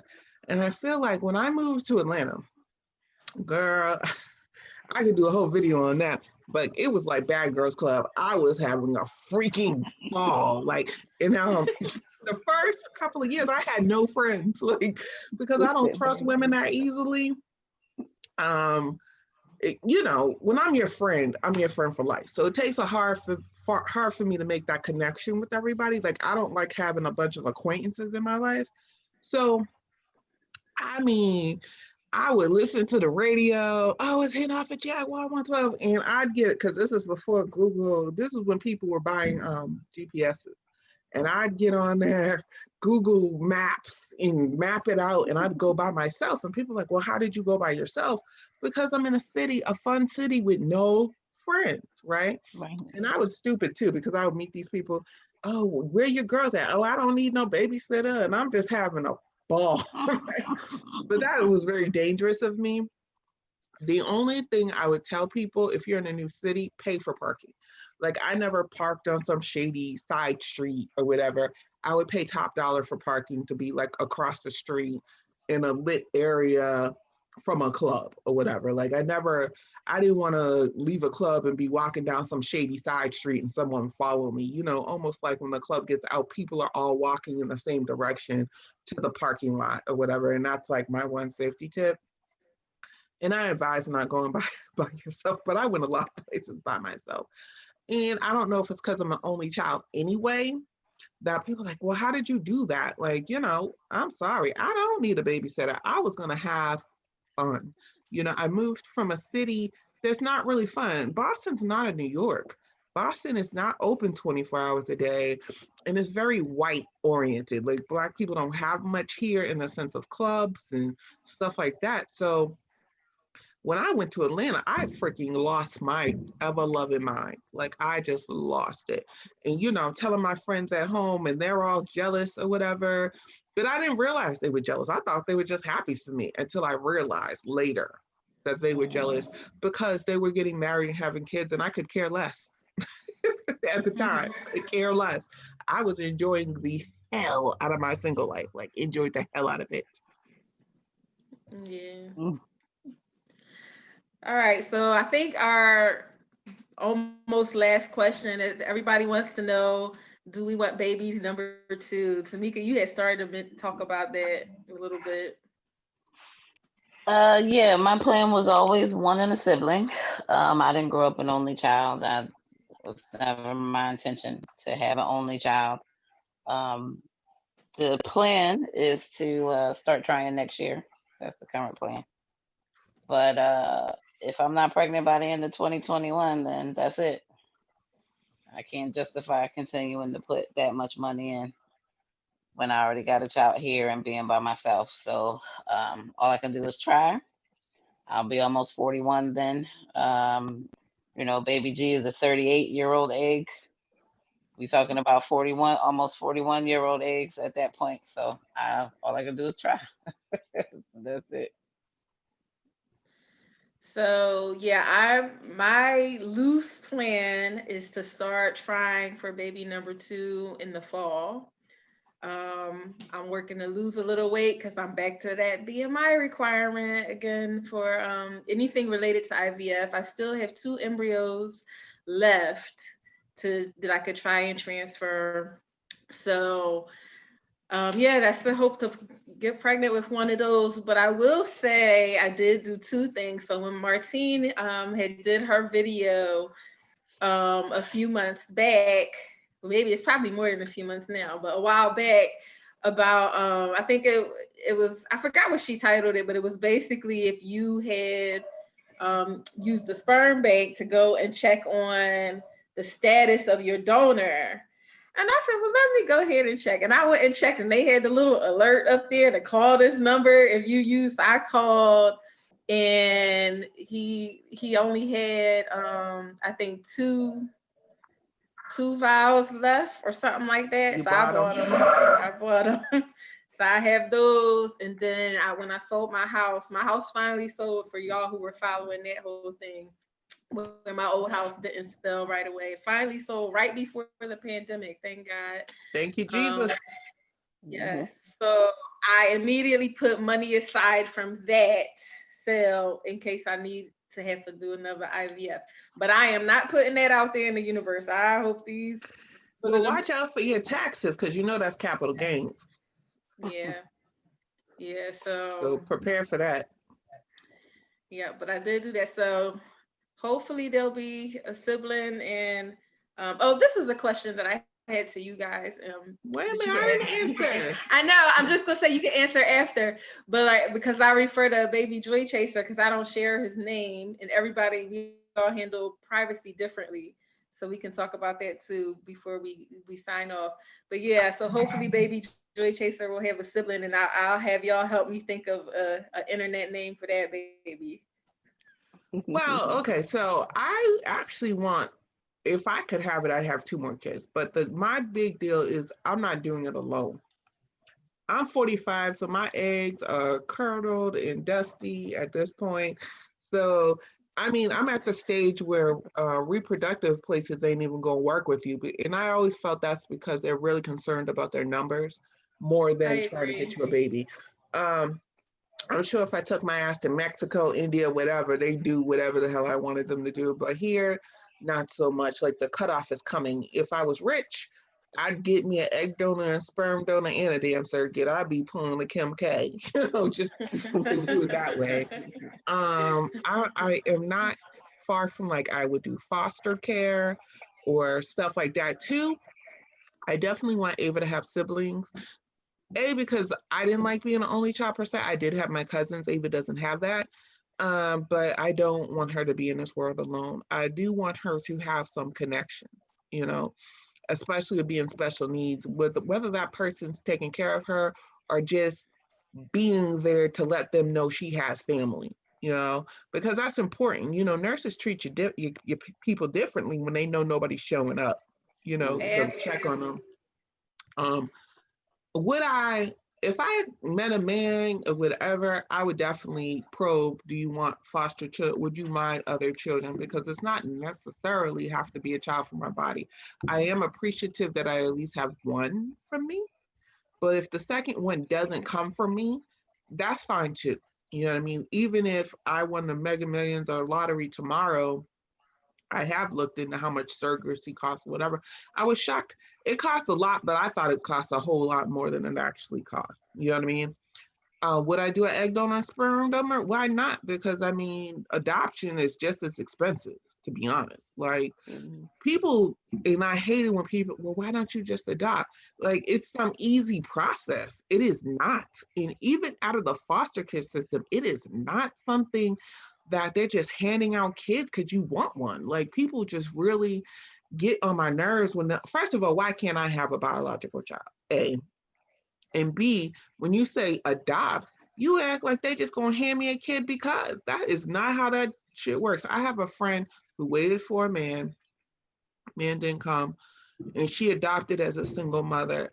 That was treacherous and painful. People didn't change their mind. They didn't pick her from the beginning because she was by herself, and she let God handle it, and she ended up getting her son. But I'm just saying, it's equally a hard road to do adoption.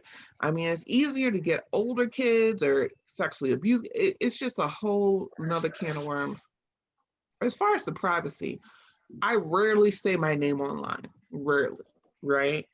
Even though my name is a very general name, in Ava's name, once I realized Ava has this name of everybody. It's almost like you buy a car and you see the damn car all over the place. There is so many freaking Avas. And I don't say my last name, even though it's like a Smith. You know what I mean? Like, so I don't feel that her name is so easy to track down. You know what I mean? And I changed my name on Facebook to something random because I was in a lot of autism groups and I don't know these people. You know what I mean? And they can see your name, and I'm like, I don't want these people hunting me down. You know what I'm saying? Like, if I don't, don't want to be bothered.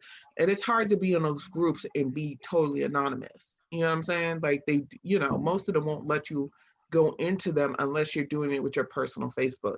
So that's why I changed my name, because people were like, why did you change your name on Facebook? And that was the reason. It didn't have nothing to do with some chick I went to high school with. It had to do with me going in and out of these groups and not knowing these people, So I'm not really concerned. I am taking a risk by putting her face and stuff online, but essentially she's 6.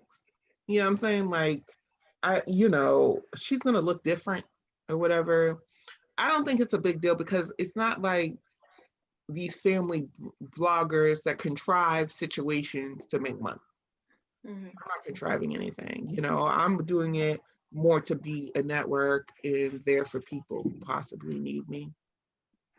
Because the Black community of special needs is very underserved and very hard. And, special needs is hard regardless of what race you are. But the minority, the Black and brown go through a lot with these special needs and people not telling them things. Like the fact that you can get free diapers for your kid. Like, there's people who don't know that. And, diapers for a 4 or 5 or 6-year-old can be very expensive. And for you not to know that the Medicaid or the secondary insurance in your state will pay for it, like, nobody gives you these information for free. And that's what I really realized, that the information, everything I found out from networking with somebody else. There's nobody who handed me this information, and nobody handed me the single mother by choice information either.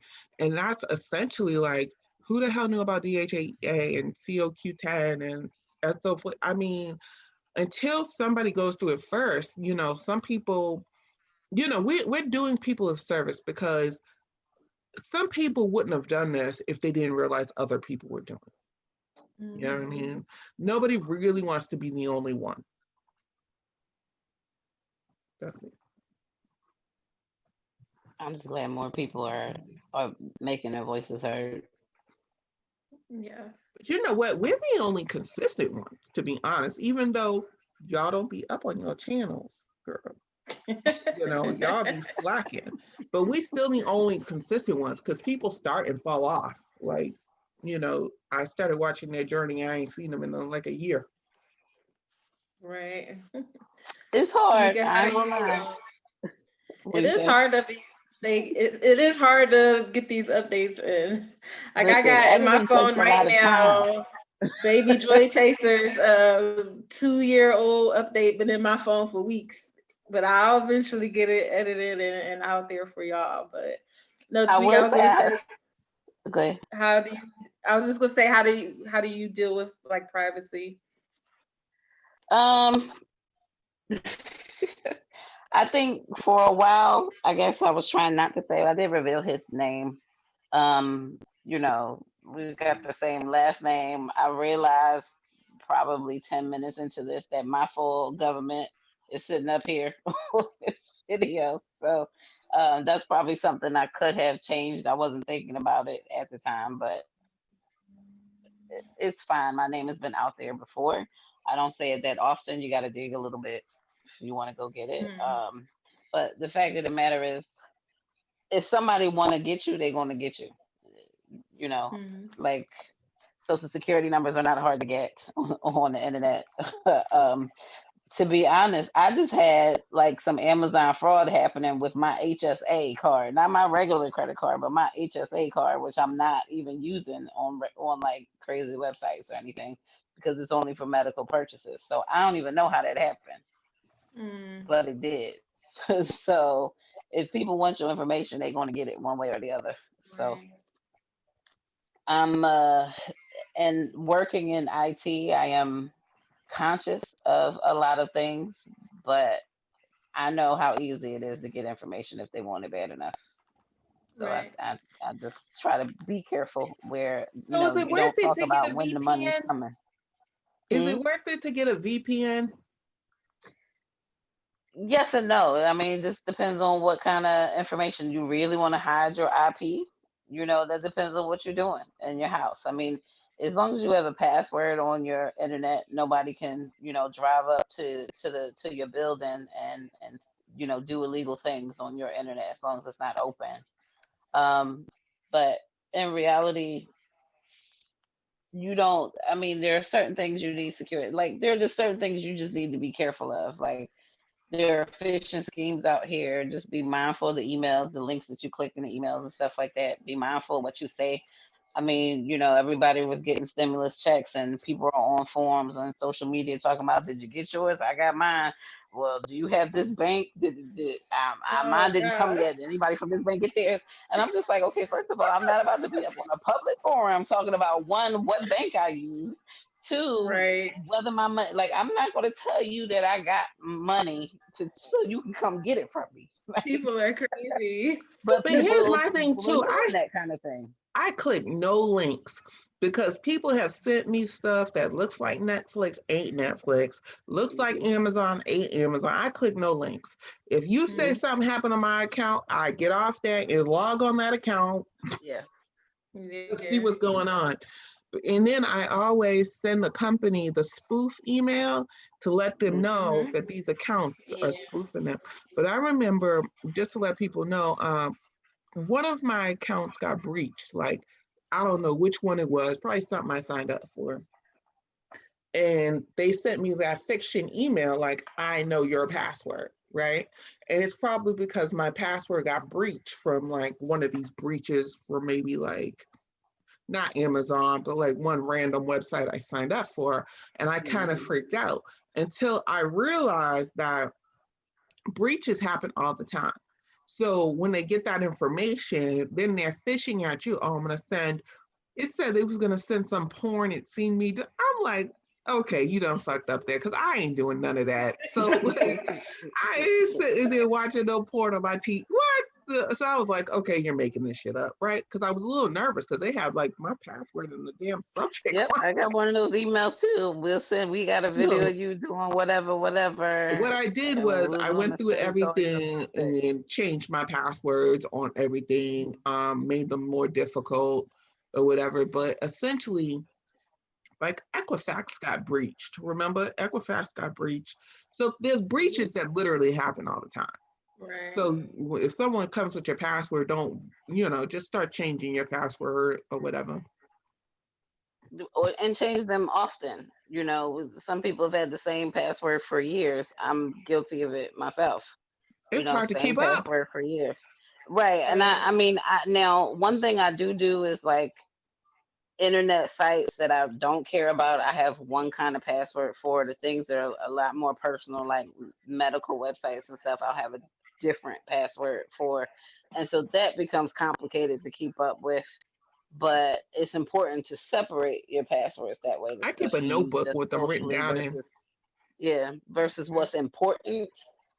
You definitely want to separate those passwords, right? Because the random stuff you do are more likely to get caught than the more important things.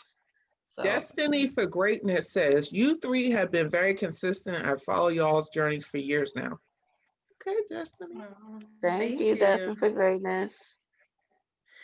So, what I wanted to say about privacy. So, the reason why I don't use my son's name is because I had the blog and because I've done like events. Every now and then, someone will know me that I don't know. And I just don't want anybody, a stranger, because especially when you've been following somebody for years, you feel like you know their kid. Like you might love their kid and they're so cute, but you're still a stranger. So I just don't want anybody to see me and him, or just him, maybe with like his godmother or my brother or one of my nieces or something, and call him by name, and him being a little kid think he's supposed to know that person. So that's why I don't use his name. And I'm not too worried about using his pictures or people seeing what he looks like, but I don't want any stranger to just Knowing be his like, name. hey, yeah, so-and-so, and him think, oh, that person knows me. So Yeah, because that's baby, he where has no stranger danger about him. He goes to just about anybody. He doesn't cry, And one other thing is, I think I kind of got a YouTube stalker. Like there was a guy who was trying to get me to talk to him in the comments. I said, you got a question for me? Oh, can I contact you personally? Okay, you can contact me on this email. He contacted me on the email, didn't have a question to ask to boot, and then all of a sudden I started getting these weird DMs and Instagram, so it's just, there's some crazy, the crazies are out there. So yeah, Block. you gotta be yeah, careful. You gotta yeah. be I'm careful. real fast to block. Well, I've Even blocked some women too who just start coming off a little too familiar, and my gut instinct starts telling me things. I just listen, like, all right, well, you'll be blocked. Ava's 6, and yes, she's autistic, and they usually don't like people. She loves people. She loves adults, so she don't have that stranger danger either. And her therapist said, like, one of the kids, like, pushed her, and she didn't do anything. And, she's like, I don't know if I like that. Like, she wanted to fight back. Yeah. She didn't do Better push anything when that the kid, little push girl that pushed kid her. back. They push you, you push them back. Don't Right. be a punk. I Um, think we pretty much covered everything that I've seen pop up from YouTube and everything. I didn't go through each question that we got ahead of time, one by one, but I think just through our conversation, I feel like we covered almost everything. Was there anything you guys just wanted to add? I don't know. I feel I like had a question that escaped me. you guys' journeys are more fresher than mine. Mine is more thinking into just motherhood. You know what I'm saying? Like, especially with, I know for a fact I probably will not be giving birth again, or if it was, it won't be with my own egg situation, because they won't even look at me at this stage because of my age. So with the dating thing, I'm kind of on and off. Like, I have moments when I'm in and moments when I don't give a damn. And it's funny because then you go back to your email and you got like 5 emails over the times and you ain't been checking. But a lot of white guys hit me up here opposed to anything else. And I'm not against interracial dating, but I can't be with a card carrying Trump supporter. Like, you voted for Trump, that's just a dead issue. Like, I'm sorry. Sorry. And I That's swear this easy to one find the guy conversation. argued me down about it. And I'm like, this ain't an arguing conversation. The answer is no.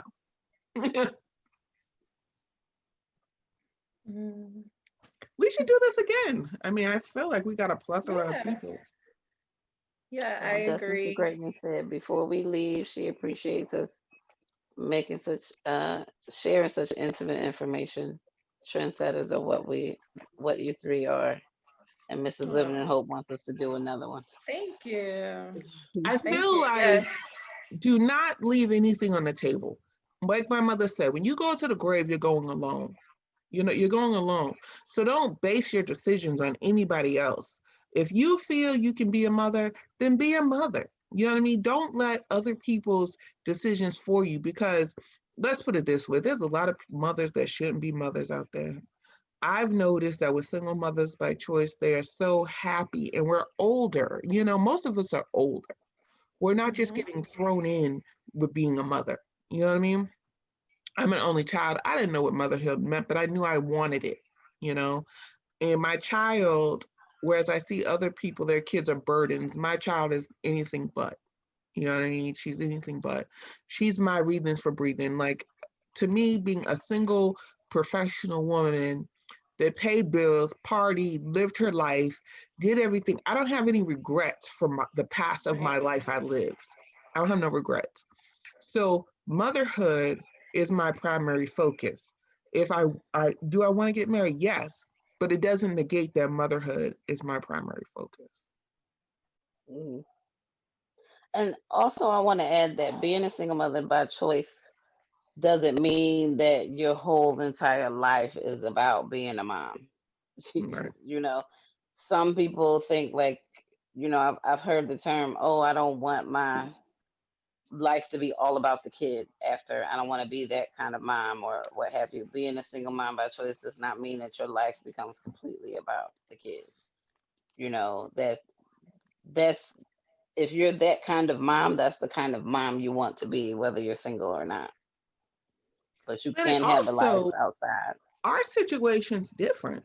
Some people have big families that all live in the same place, that this kid has a whole plethora of people to take care of them because they took care of their nieces and nephews. Like, let's say Tamika, you live in the same place where all your siblings live that had kids. I'm sure you'd have nieces and nephews and all his age. You know what I'm saying? I Mhm. mean, I'm an only child, or you live in a place where your family doesn't live, or you know what I'm saying? Everybody's situation is not set up the same. Right. Oh, I do have one question, and it applies to both. So the question I get a lot is, as having a donor conceived child, would you want to be involved with other children from the same donor or those donor families? So that's the question for Arlette, but Not for me. for Bostiger, well, it's slightly different from you, right? Like if you knew your known donor had other children, He does. would you I want see the Ava little girl to he be had involved? before me in the same situation, Okay. but I don't know this But woman. I mean, would you want to be? Would you want to have a relationship with that family? I, in a distant way, because to me, as I said, I'm not a big fan of acquaintances.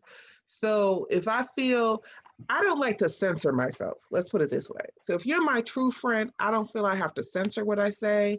I don't feel like, you know, when you have acquaintances, you only tell this one a little bit, this one a little bit, because you Mhm. don't want them all in your business. Because I don't like to create friendships with people I don't respect totally.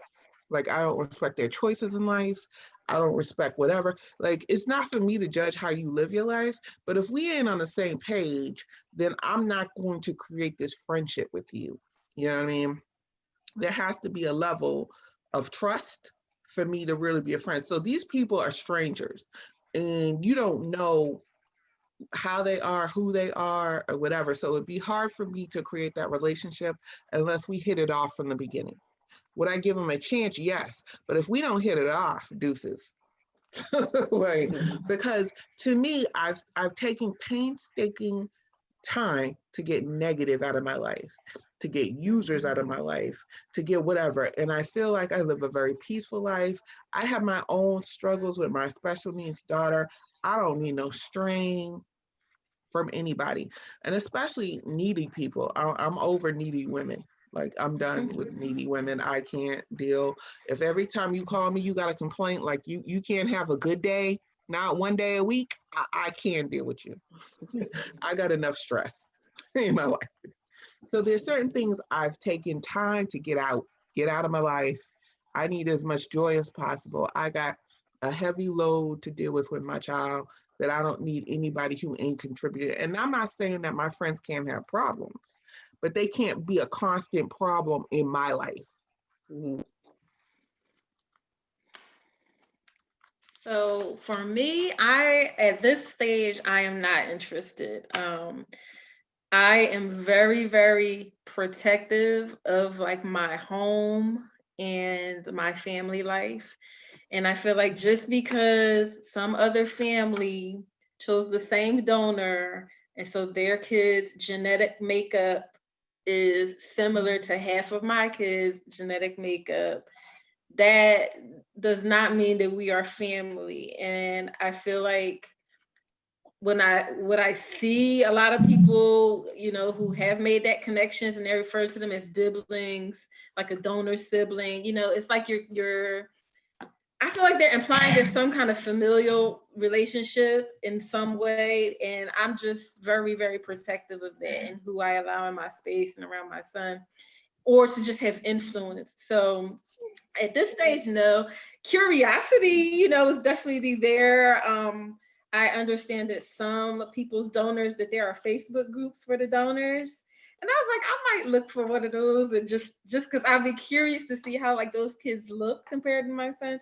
But I'm not really trying to open that door, like looking at the donor registry and all that stuff. Now, I will say, as when he gets older and has a greater understanding, if that's something that he's interested in, then I would support it and help him navigate it. But with the clear understanding that is, I don't care if that's, if they all have the same genetic makeup.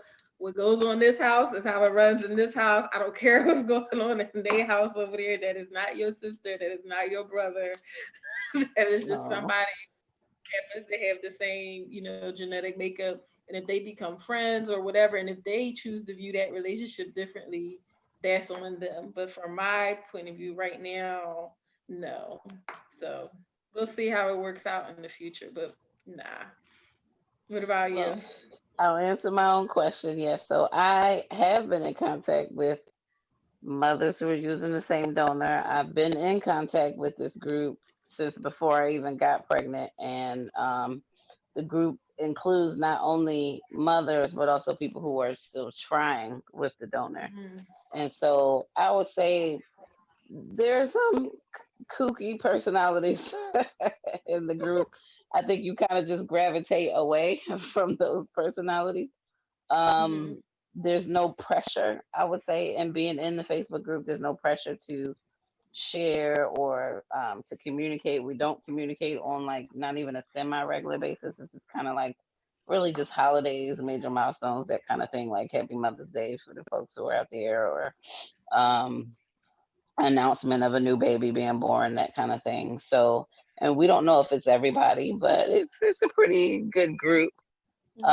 There's been talk about, trying to get all the kids together. I don't, with COVID, that's kind of probably out. I did find out that he does have a dibling in the Philadelphia area, and she was willing to meet, to get the kids together. So, but then COVID happened, so that, but it's just, I think, for me, because I'm unsure if I'll be able to have the sibling that I wanted to have, I think all I can do is maybe hope that he'll garner some relationships there, so he doesn't feel so alone in family. But that's just my take on it. To each their own for everybody. But going into it, I knew I wanted to be involved with the other families of people who use the donor. Yeah. Not just for curiosity, but just, I don't know. I feel like there's a connection there. Either we'll get along or we won't. Right. Or the kids will get along or they won't. It's not that big of a deal. I think for But it also, me, I think it's go my ahead. trust issues. I think it's my trust issues leading that, because I have members of my own family, blood relatives, that don't even know where I live, and I like it to stay that way. So for me Me to like too. open, I ain't inviting them to my house now. no, Right? I know, but right, obviously, but I think that keeps me somewhat guarded, Yeah. So Yeah, I mean, in due time, because there was one woman who, she was in the group. She didn't post. She wouldn't say anything. But then eventually she decided to post, and she said, I have been hanging around for a while. I was very hesitant about making the contact, but now I feel like this will be a good connection for him. Maybe something changed in her life and she decided, she wanted to make the connection. So yeah, everybody's a little different there. maybe I can be one of them lurkers. Yeah, yeah, be a I lurker. Why feel not? in this I mean, if process, nothing else. I feel in this Petition is never- process, there's no obligation in any way. Like there Yeah. was no obligation for me to tell people at my job. There was no obligation for me to tell people my friends. I could have just said like I knocked up, to be honest.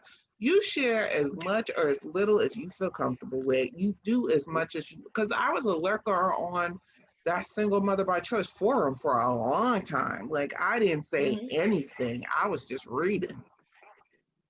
hmm Mhm. Yeah. I will say though, having the connection with the donor family does play a role in whether I would want to have a sibling of a different donor. Oh, So Mhm. it well, what, does tell play me a role that. there Would because I you? will see. Well, I'm on the fence with that for a number of reasons, not just because of that. I think because I wanted to be involved with the donor families, this now puts a whole other set of family in the mix if I had to use another donor to get a sibling. I do also have in the back of my mind, like, okay, I'm a black woman, I'm single, I'm a mother, I don't have no husband. Now I got two baby daddies. How much more of a statistic can I make myself? So that kind of that kind of lingers like doggone it. I ain't having none of the fun, and I still ended up with multiple baby daddies. Like this is crazy. You know, it's funny. If I won money tomorrow, I'd find me an egg donor and a sperm donor and have another one. Yeah, I mean, Mhm. I think for me, they're just things that I have to work through. It's not like somebody's judging me on that. But you don't It's have not to yet. like You I have the I would feel vials. ashamed about it. Right. So we're gonna Well, put some amens on the vials. You got amens and some Jesus well, and some baby listen. dust. I'm gonna tell you, I didn't have it. My donor went sold out and retired before I got pregnant. While I still had like I said, I purchased 3 vials. I won 4. I used all 7 to get him. So I didn't have any more left. And I knew that he was sold out and retired before I exhausted all 7 vials. And then having got him, thinking about a sibling, I was able to call the cryobank and ask if just because the donor is retired and sold out doesn't mean they don't have any in the back Yeah, they let them storage. for They are siblings. holding on for siblings. Yeah. So I was able to get a couple of IVF vials that they released for me. The other option would be to reactivate the donor, but that's only if he wants to He be wants to. reactivated. And it costs about $3,500 to do that. Damn. So, right. So I'm pretty blessed to be able to get the vials that I got. Don't let So me I win do some have money. enough I'm to gonna be in do. a new Yeah, forum. I'm telling you. Egg donor, I'm telling sperm you. donor, answer again. Look, you hit the lottery, we're gonna open a cryo bank. That's where the money is.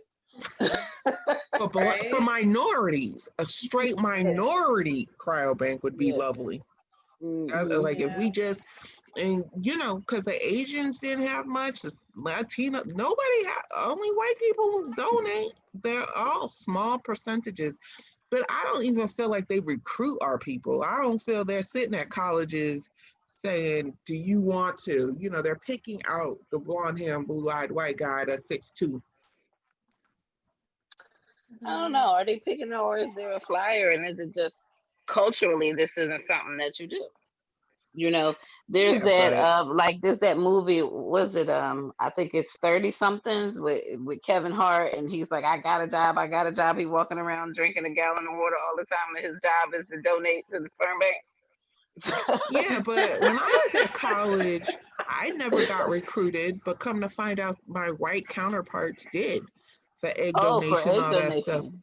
Right. So you also have to think like culturally, we're not doing it, but we are. We definitely are now Mm. more. There just aren't too many options. But you got to think, is a white cryobank going out specifically looking for minority? I'd say no. No. They're probably not. So, but uh, I don't know, because they're I guess they're targeting colleges, but then I guess it's location as well, right? Well, they go to But then colleges. you got cryobanks like Zytex that are in the South where there should be more minority, but they still don't have. Yeah, but it's not just Black people, it's minority. all minorities. It's Latino, it's Asian, like Filipino, Korean, all of them. Very small percentage. Yeah. No people of color. So, because I'll tell you, when I was looking, there was only 22 who had any part of African American listed. I looked at all They got a lot of 22 profiles. African. They got some African, but they ain't got African American. Well, no, I don't care. Any kind of African American. There were 22 profiles total out of over 200. Right. And you know, Northwest and then my Crime favorite Bank one had 0. sold out quick. Yeah, yeah. And I mean, I'm talking about California Crime Bank, one of the bigger ones. Fairfax didn't have much either, and they're big too. They're just as big as California. Yeah, I don't know. I mean, you immediately think, is it a cultural thing that maybe Black men just don't want to do it? I don't know. I wonder how much they pay these guys though, because they do have to go through a whole lot to be donors, as far as like the information they got to hand over. So, but if you're, I'd be but interested to know what they pay 'em. there's a lot of fraud going on too that they're not really checking. Like like there was a case where like more than half the kids had autism, so they knew it was coming from the donor, and they still didn't retire that donor. You know what I'm saying? So there's no real regulation federally for these sperm banks. There's no real regulation. So some of them are totally getting away with murder. Like literally they're using these donors to extreme and not retiring them, which is not a good thing, because essentially your son could meet a sister and not know it. You know what I'm saying? Like, some of the good over the board ones like only do up to 20 births or 30 births, right? But some, it's been 100 births, you know what I mean? Because there's really no federal regulation, and they're making money, and it's all about money and greed, And I just feel like minorities are always shifted to the back anyway. That it wouldn't shock me that they're not recruiting minority people in the beginning, because they're not really taking into effect how many people would actually want this sperm, Right. And I mean, just in our travels, how many people are not aware that this is even an option? I wasn't aware. I fell on it. I fell in it. It wasn't something I was aware of. And let me say this and then go. So remember when Steve Harvey was like, he wrote that book, "We're just not giving them a chance. We're just not giving the Black man a chance," right? So this woman was a statistician, and she basically did the stats to basically say there's not enough Black men to go around. You got the married ones, the one in jail, the ones who never finished high school, the gay ones, the ones who marry outside their race, that once you really break it down, there's not enough Black men. If you only date Black men, there's not enough to go around. If you are a college educated, and I'm just talking about a brother with a high school diploma, there's so many without high school diplomas, unemployed, on drugs, in jail, that he could say all that crap all he wants to, but it's not because my ass ain't giving somebody a chance. Right. I don't have a lot of options if I want to date a Black man. Right. I mean, they don't have any problems going out their race, but they get upset when we do it. We are the most loyal, though. Like, everybody else will date outside their race all over the damn place. Indians, and I'm talking from India, they tend to stick with their own. But Black women are usually the most loyal. We're recently dating outside of our race, let's say in the past 10 years. Yeah, I mean, I've dated outside my race. Not that I found much different. A man's a man. It's a lot of the same old, okay? Right. I never felt like Steve Harvey was one to take advice from in general. Girl, he on like third wife. Third. Right. And the third wife was the second wife's friend. Well, you got an interesting male perspective, right? But did you see what Chris Rock's brother was like? Why are you taking dating advice from him? Mhm. Mhm. I didn't see that, but that's what Look I've it been up. thinking It of is the freaking whole time. hilarious. Was He's the like, Tony Rock? Tony Rock, right? He was like, y'all acting like he an oracle or something. He He he on his wrote a third good book. He wife. got to talk. He got to talk show. This is that and the other. I mean, he ain't perfect. It's almost like he like the magician that's giving away the tricks. Right. So Mm. but it's interesting because I have male counterparts that I've met like just professionally and just having candid conversations with them and having an older black man say, listen, I'm a player. I'm a player from the Himalayas. I'm gonna tell you exactly what this dude gonna do. He don't know this dude from a can of paint. I'm just going, nah, I don't know. Nope. Sure enough, the dude did exactly to the T. He said, listen, I'm gonna tell you, the dude will call you first thing he will say is my phone was broke. Then he gonna say this, that, and the other. I mean, step for step, there was no variance from the script, okay? Right. That's why when they call you, you act like you ain't mad. Mhm, Don't tell them you're mad and be like, oh, what did you do? Then they telling themselves mhm. because you're not mad. They ain't come up with no lies because you ain't mad, right? Yeah, this Then dude told when me they tell them themselves, you be like, yo, oh, so I guess you just played me. But it always works. Because if they come call you mad, you act mad. They starting with the lies, starting yeah, right. Right. Oh, I was Right. at the hospital with my grandma or some shit. But then if they call you, like, yo, what's up? Like you ain't mad. Oh yeah, I was hanging with my boys. Oh motherfucker, you stood me up to hang with your boys. Is that what we're saying? Like it's almost like you got to get them to tell on themselves. If you mhm, start off mad, the lies start immediately. If mhm, you start off like you cool in the gang and you don't give a shit, they telling themselves within the first 10 minutes because you are cool with it. You know what I yeah. mean? But then that's just That's my trick to go and get the damn truth. Listen, I'm telling you, this guy told me he had women all over the place. He would intentionally start an argument with the local woman so he could disappear for a few days with the woman he about to go see. Okay. I hate to I'm say it, like, really? a lot of our women are very desperate, and will put up with a whole lot to say they have a man. And Very I'm not true. saying white women don't do it too. But just because our population is so small in the sense of black men that is available, it's even worse with us. You know what I mean? I just never had this. I was boy crazy for a long time, but I never had this. I always felt that, oh, I had this saying. This lady told me, there's always another bus in 15 minutes, right? Mhm, Men are like buses, there'll be another one. mhm. And I just want to land on that good one. You know what I mean? Not the one that I feel like I'm begging for his attention. If I gotta Yeah, beg for your attention, then you're not for me. Like I want it to be automatic. And I'm not the needy chick. I got responsibility. So I'm not gonna be calling you all the time and chasing you down. But if you don't show me that you're available for me, then I ain't got time. yeah. I don't want to kiss any more frogs.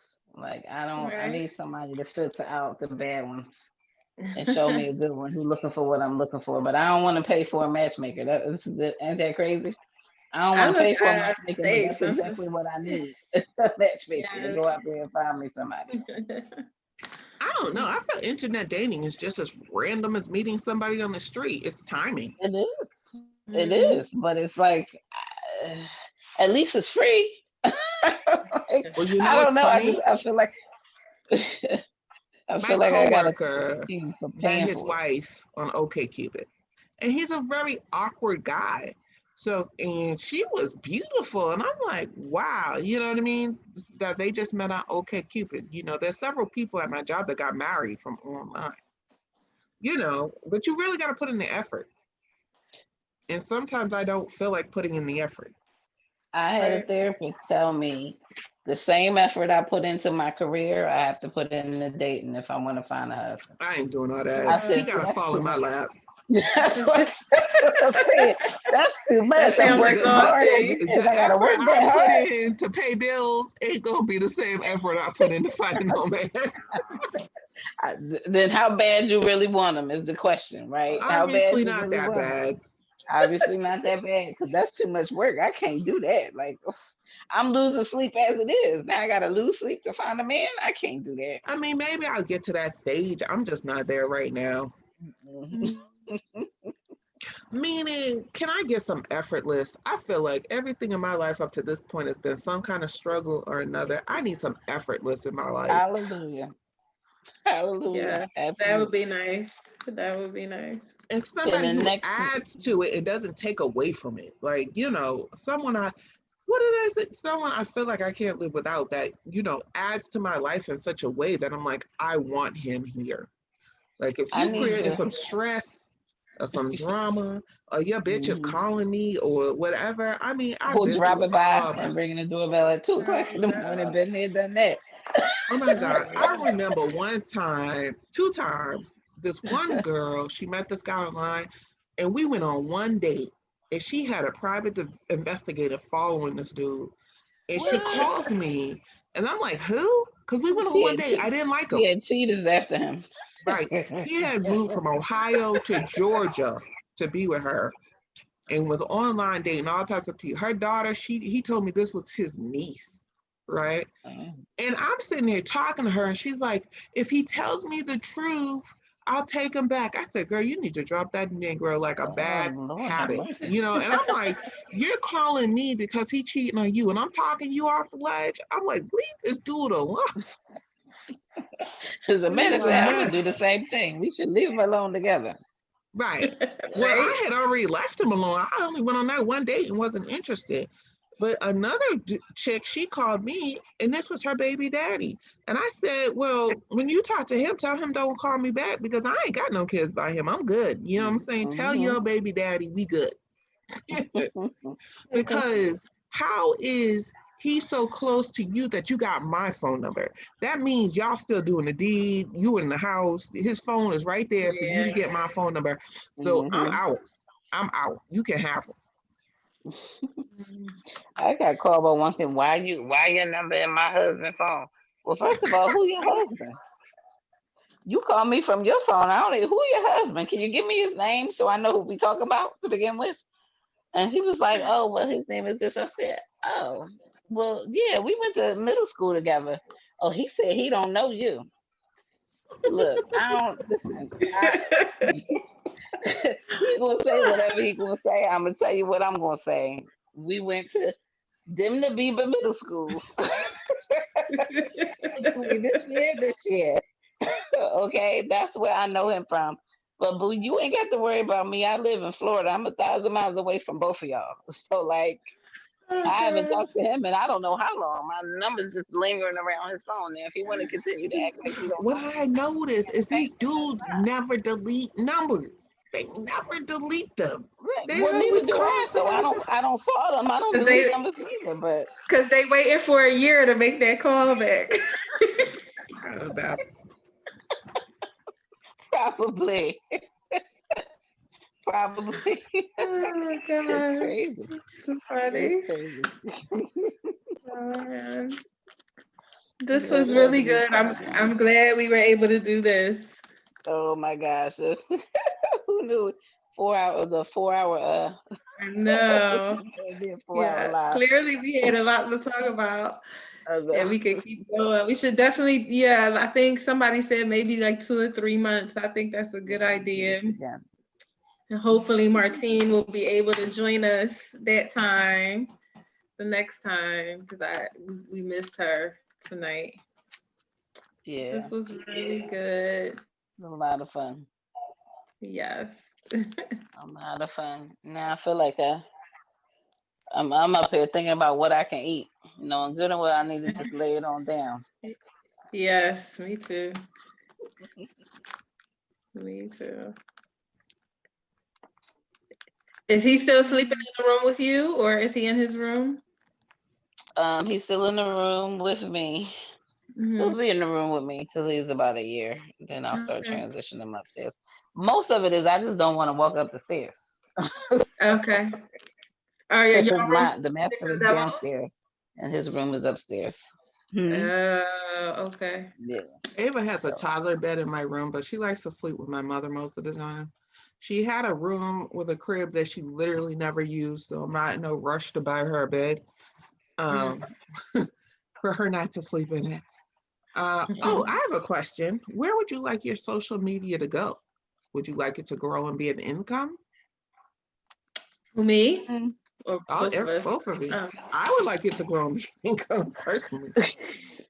I mean, I never intended it to become an income. If it did, I wouldn't be mad at it. But it's Right. a lot of pressure to keep that content going when that's not like the most major focus. I mean, the profession in which I work in, I absolutely love what I do. So it'd be hard, but I do have an entrepreneurial spirit, So if I had a way to kind of work for myself and not have to work for the man, so I can take vacations when I want to take vacations and not have to ask somebody's permission to take one, I would prefer that. But I mean, I can't say I'm working hard at it to become an income. If Been it working happened to become hard an for income, I several wouldn't be mad at it. years. I've been working hard. It's funny when I feel like it could have blew up, I wasn't working hard at all. Like I missed that window.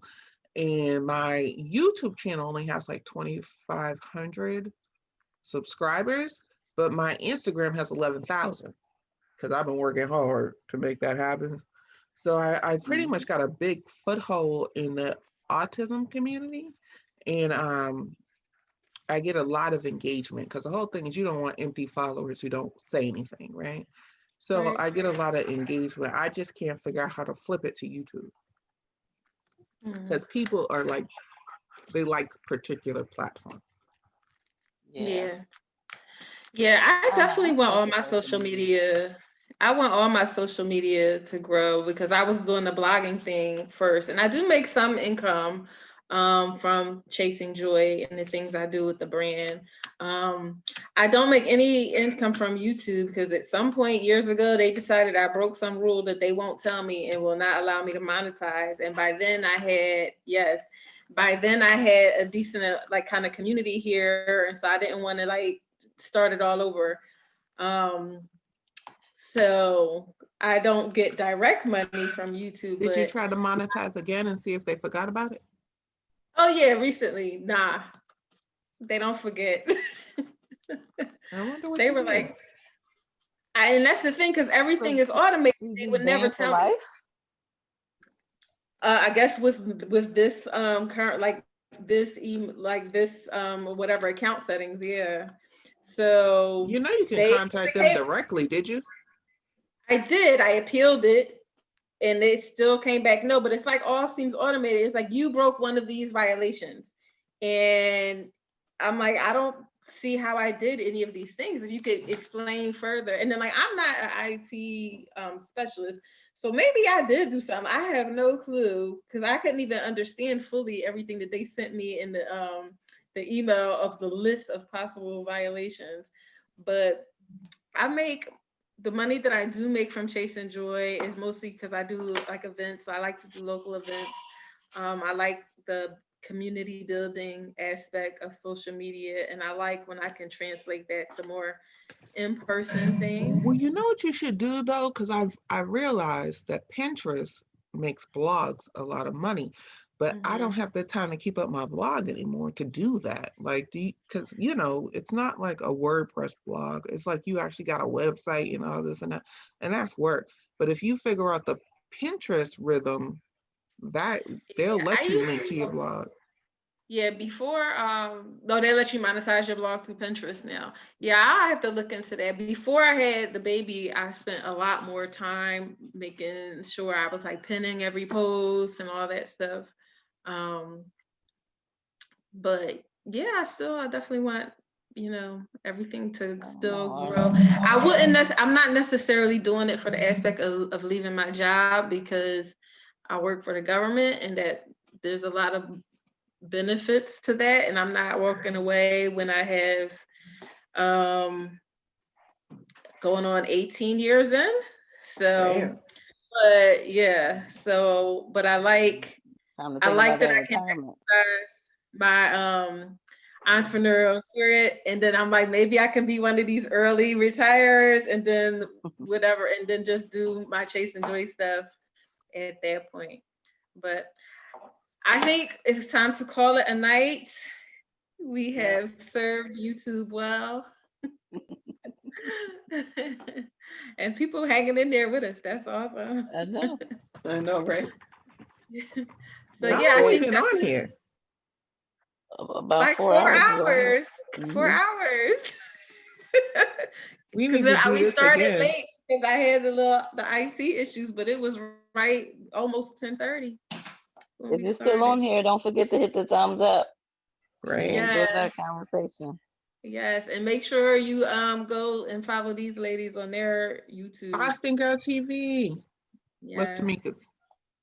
What's the name of your Tamika channel? TTC. Tamika TTC.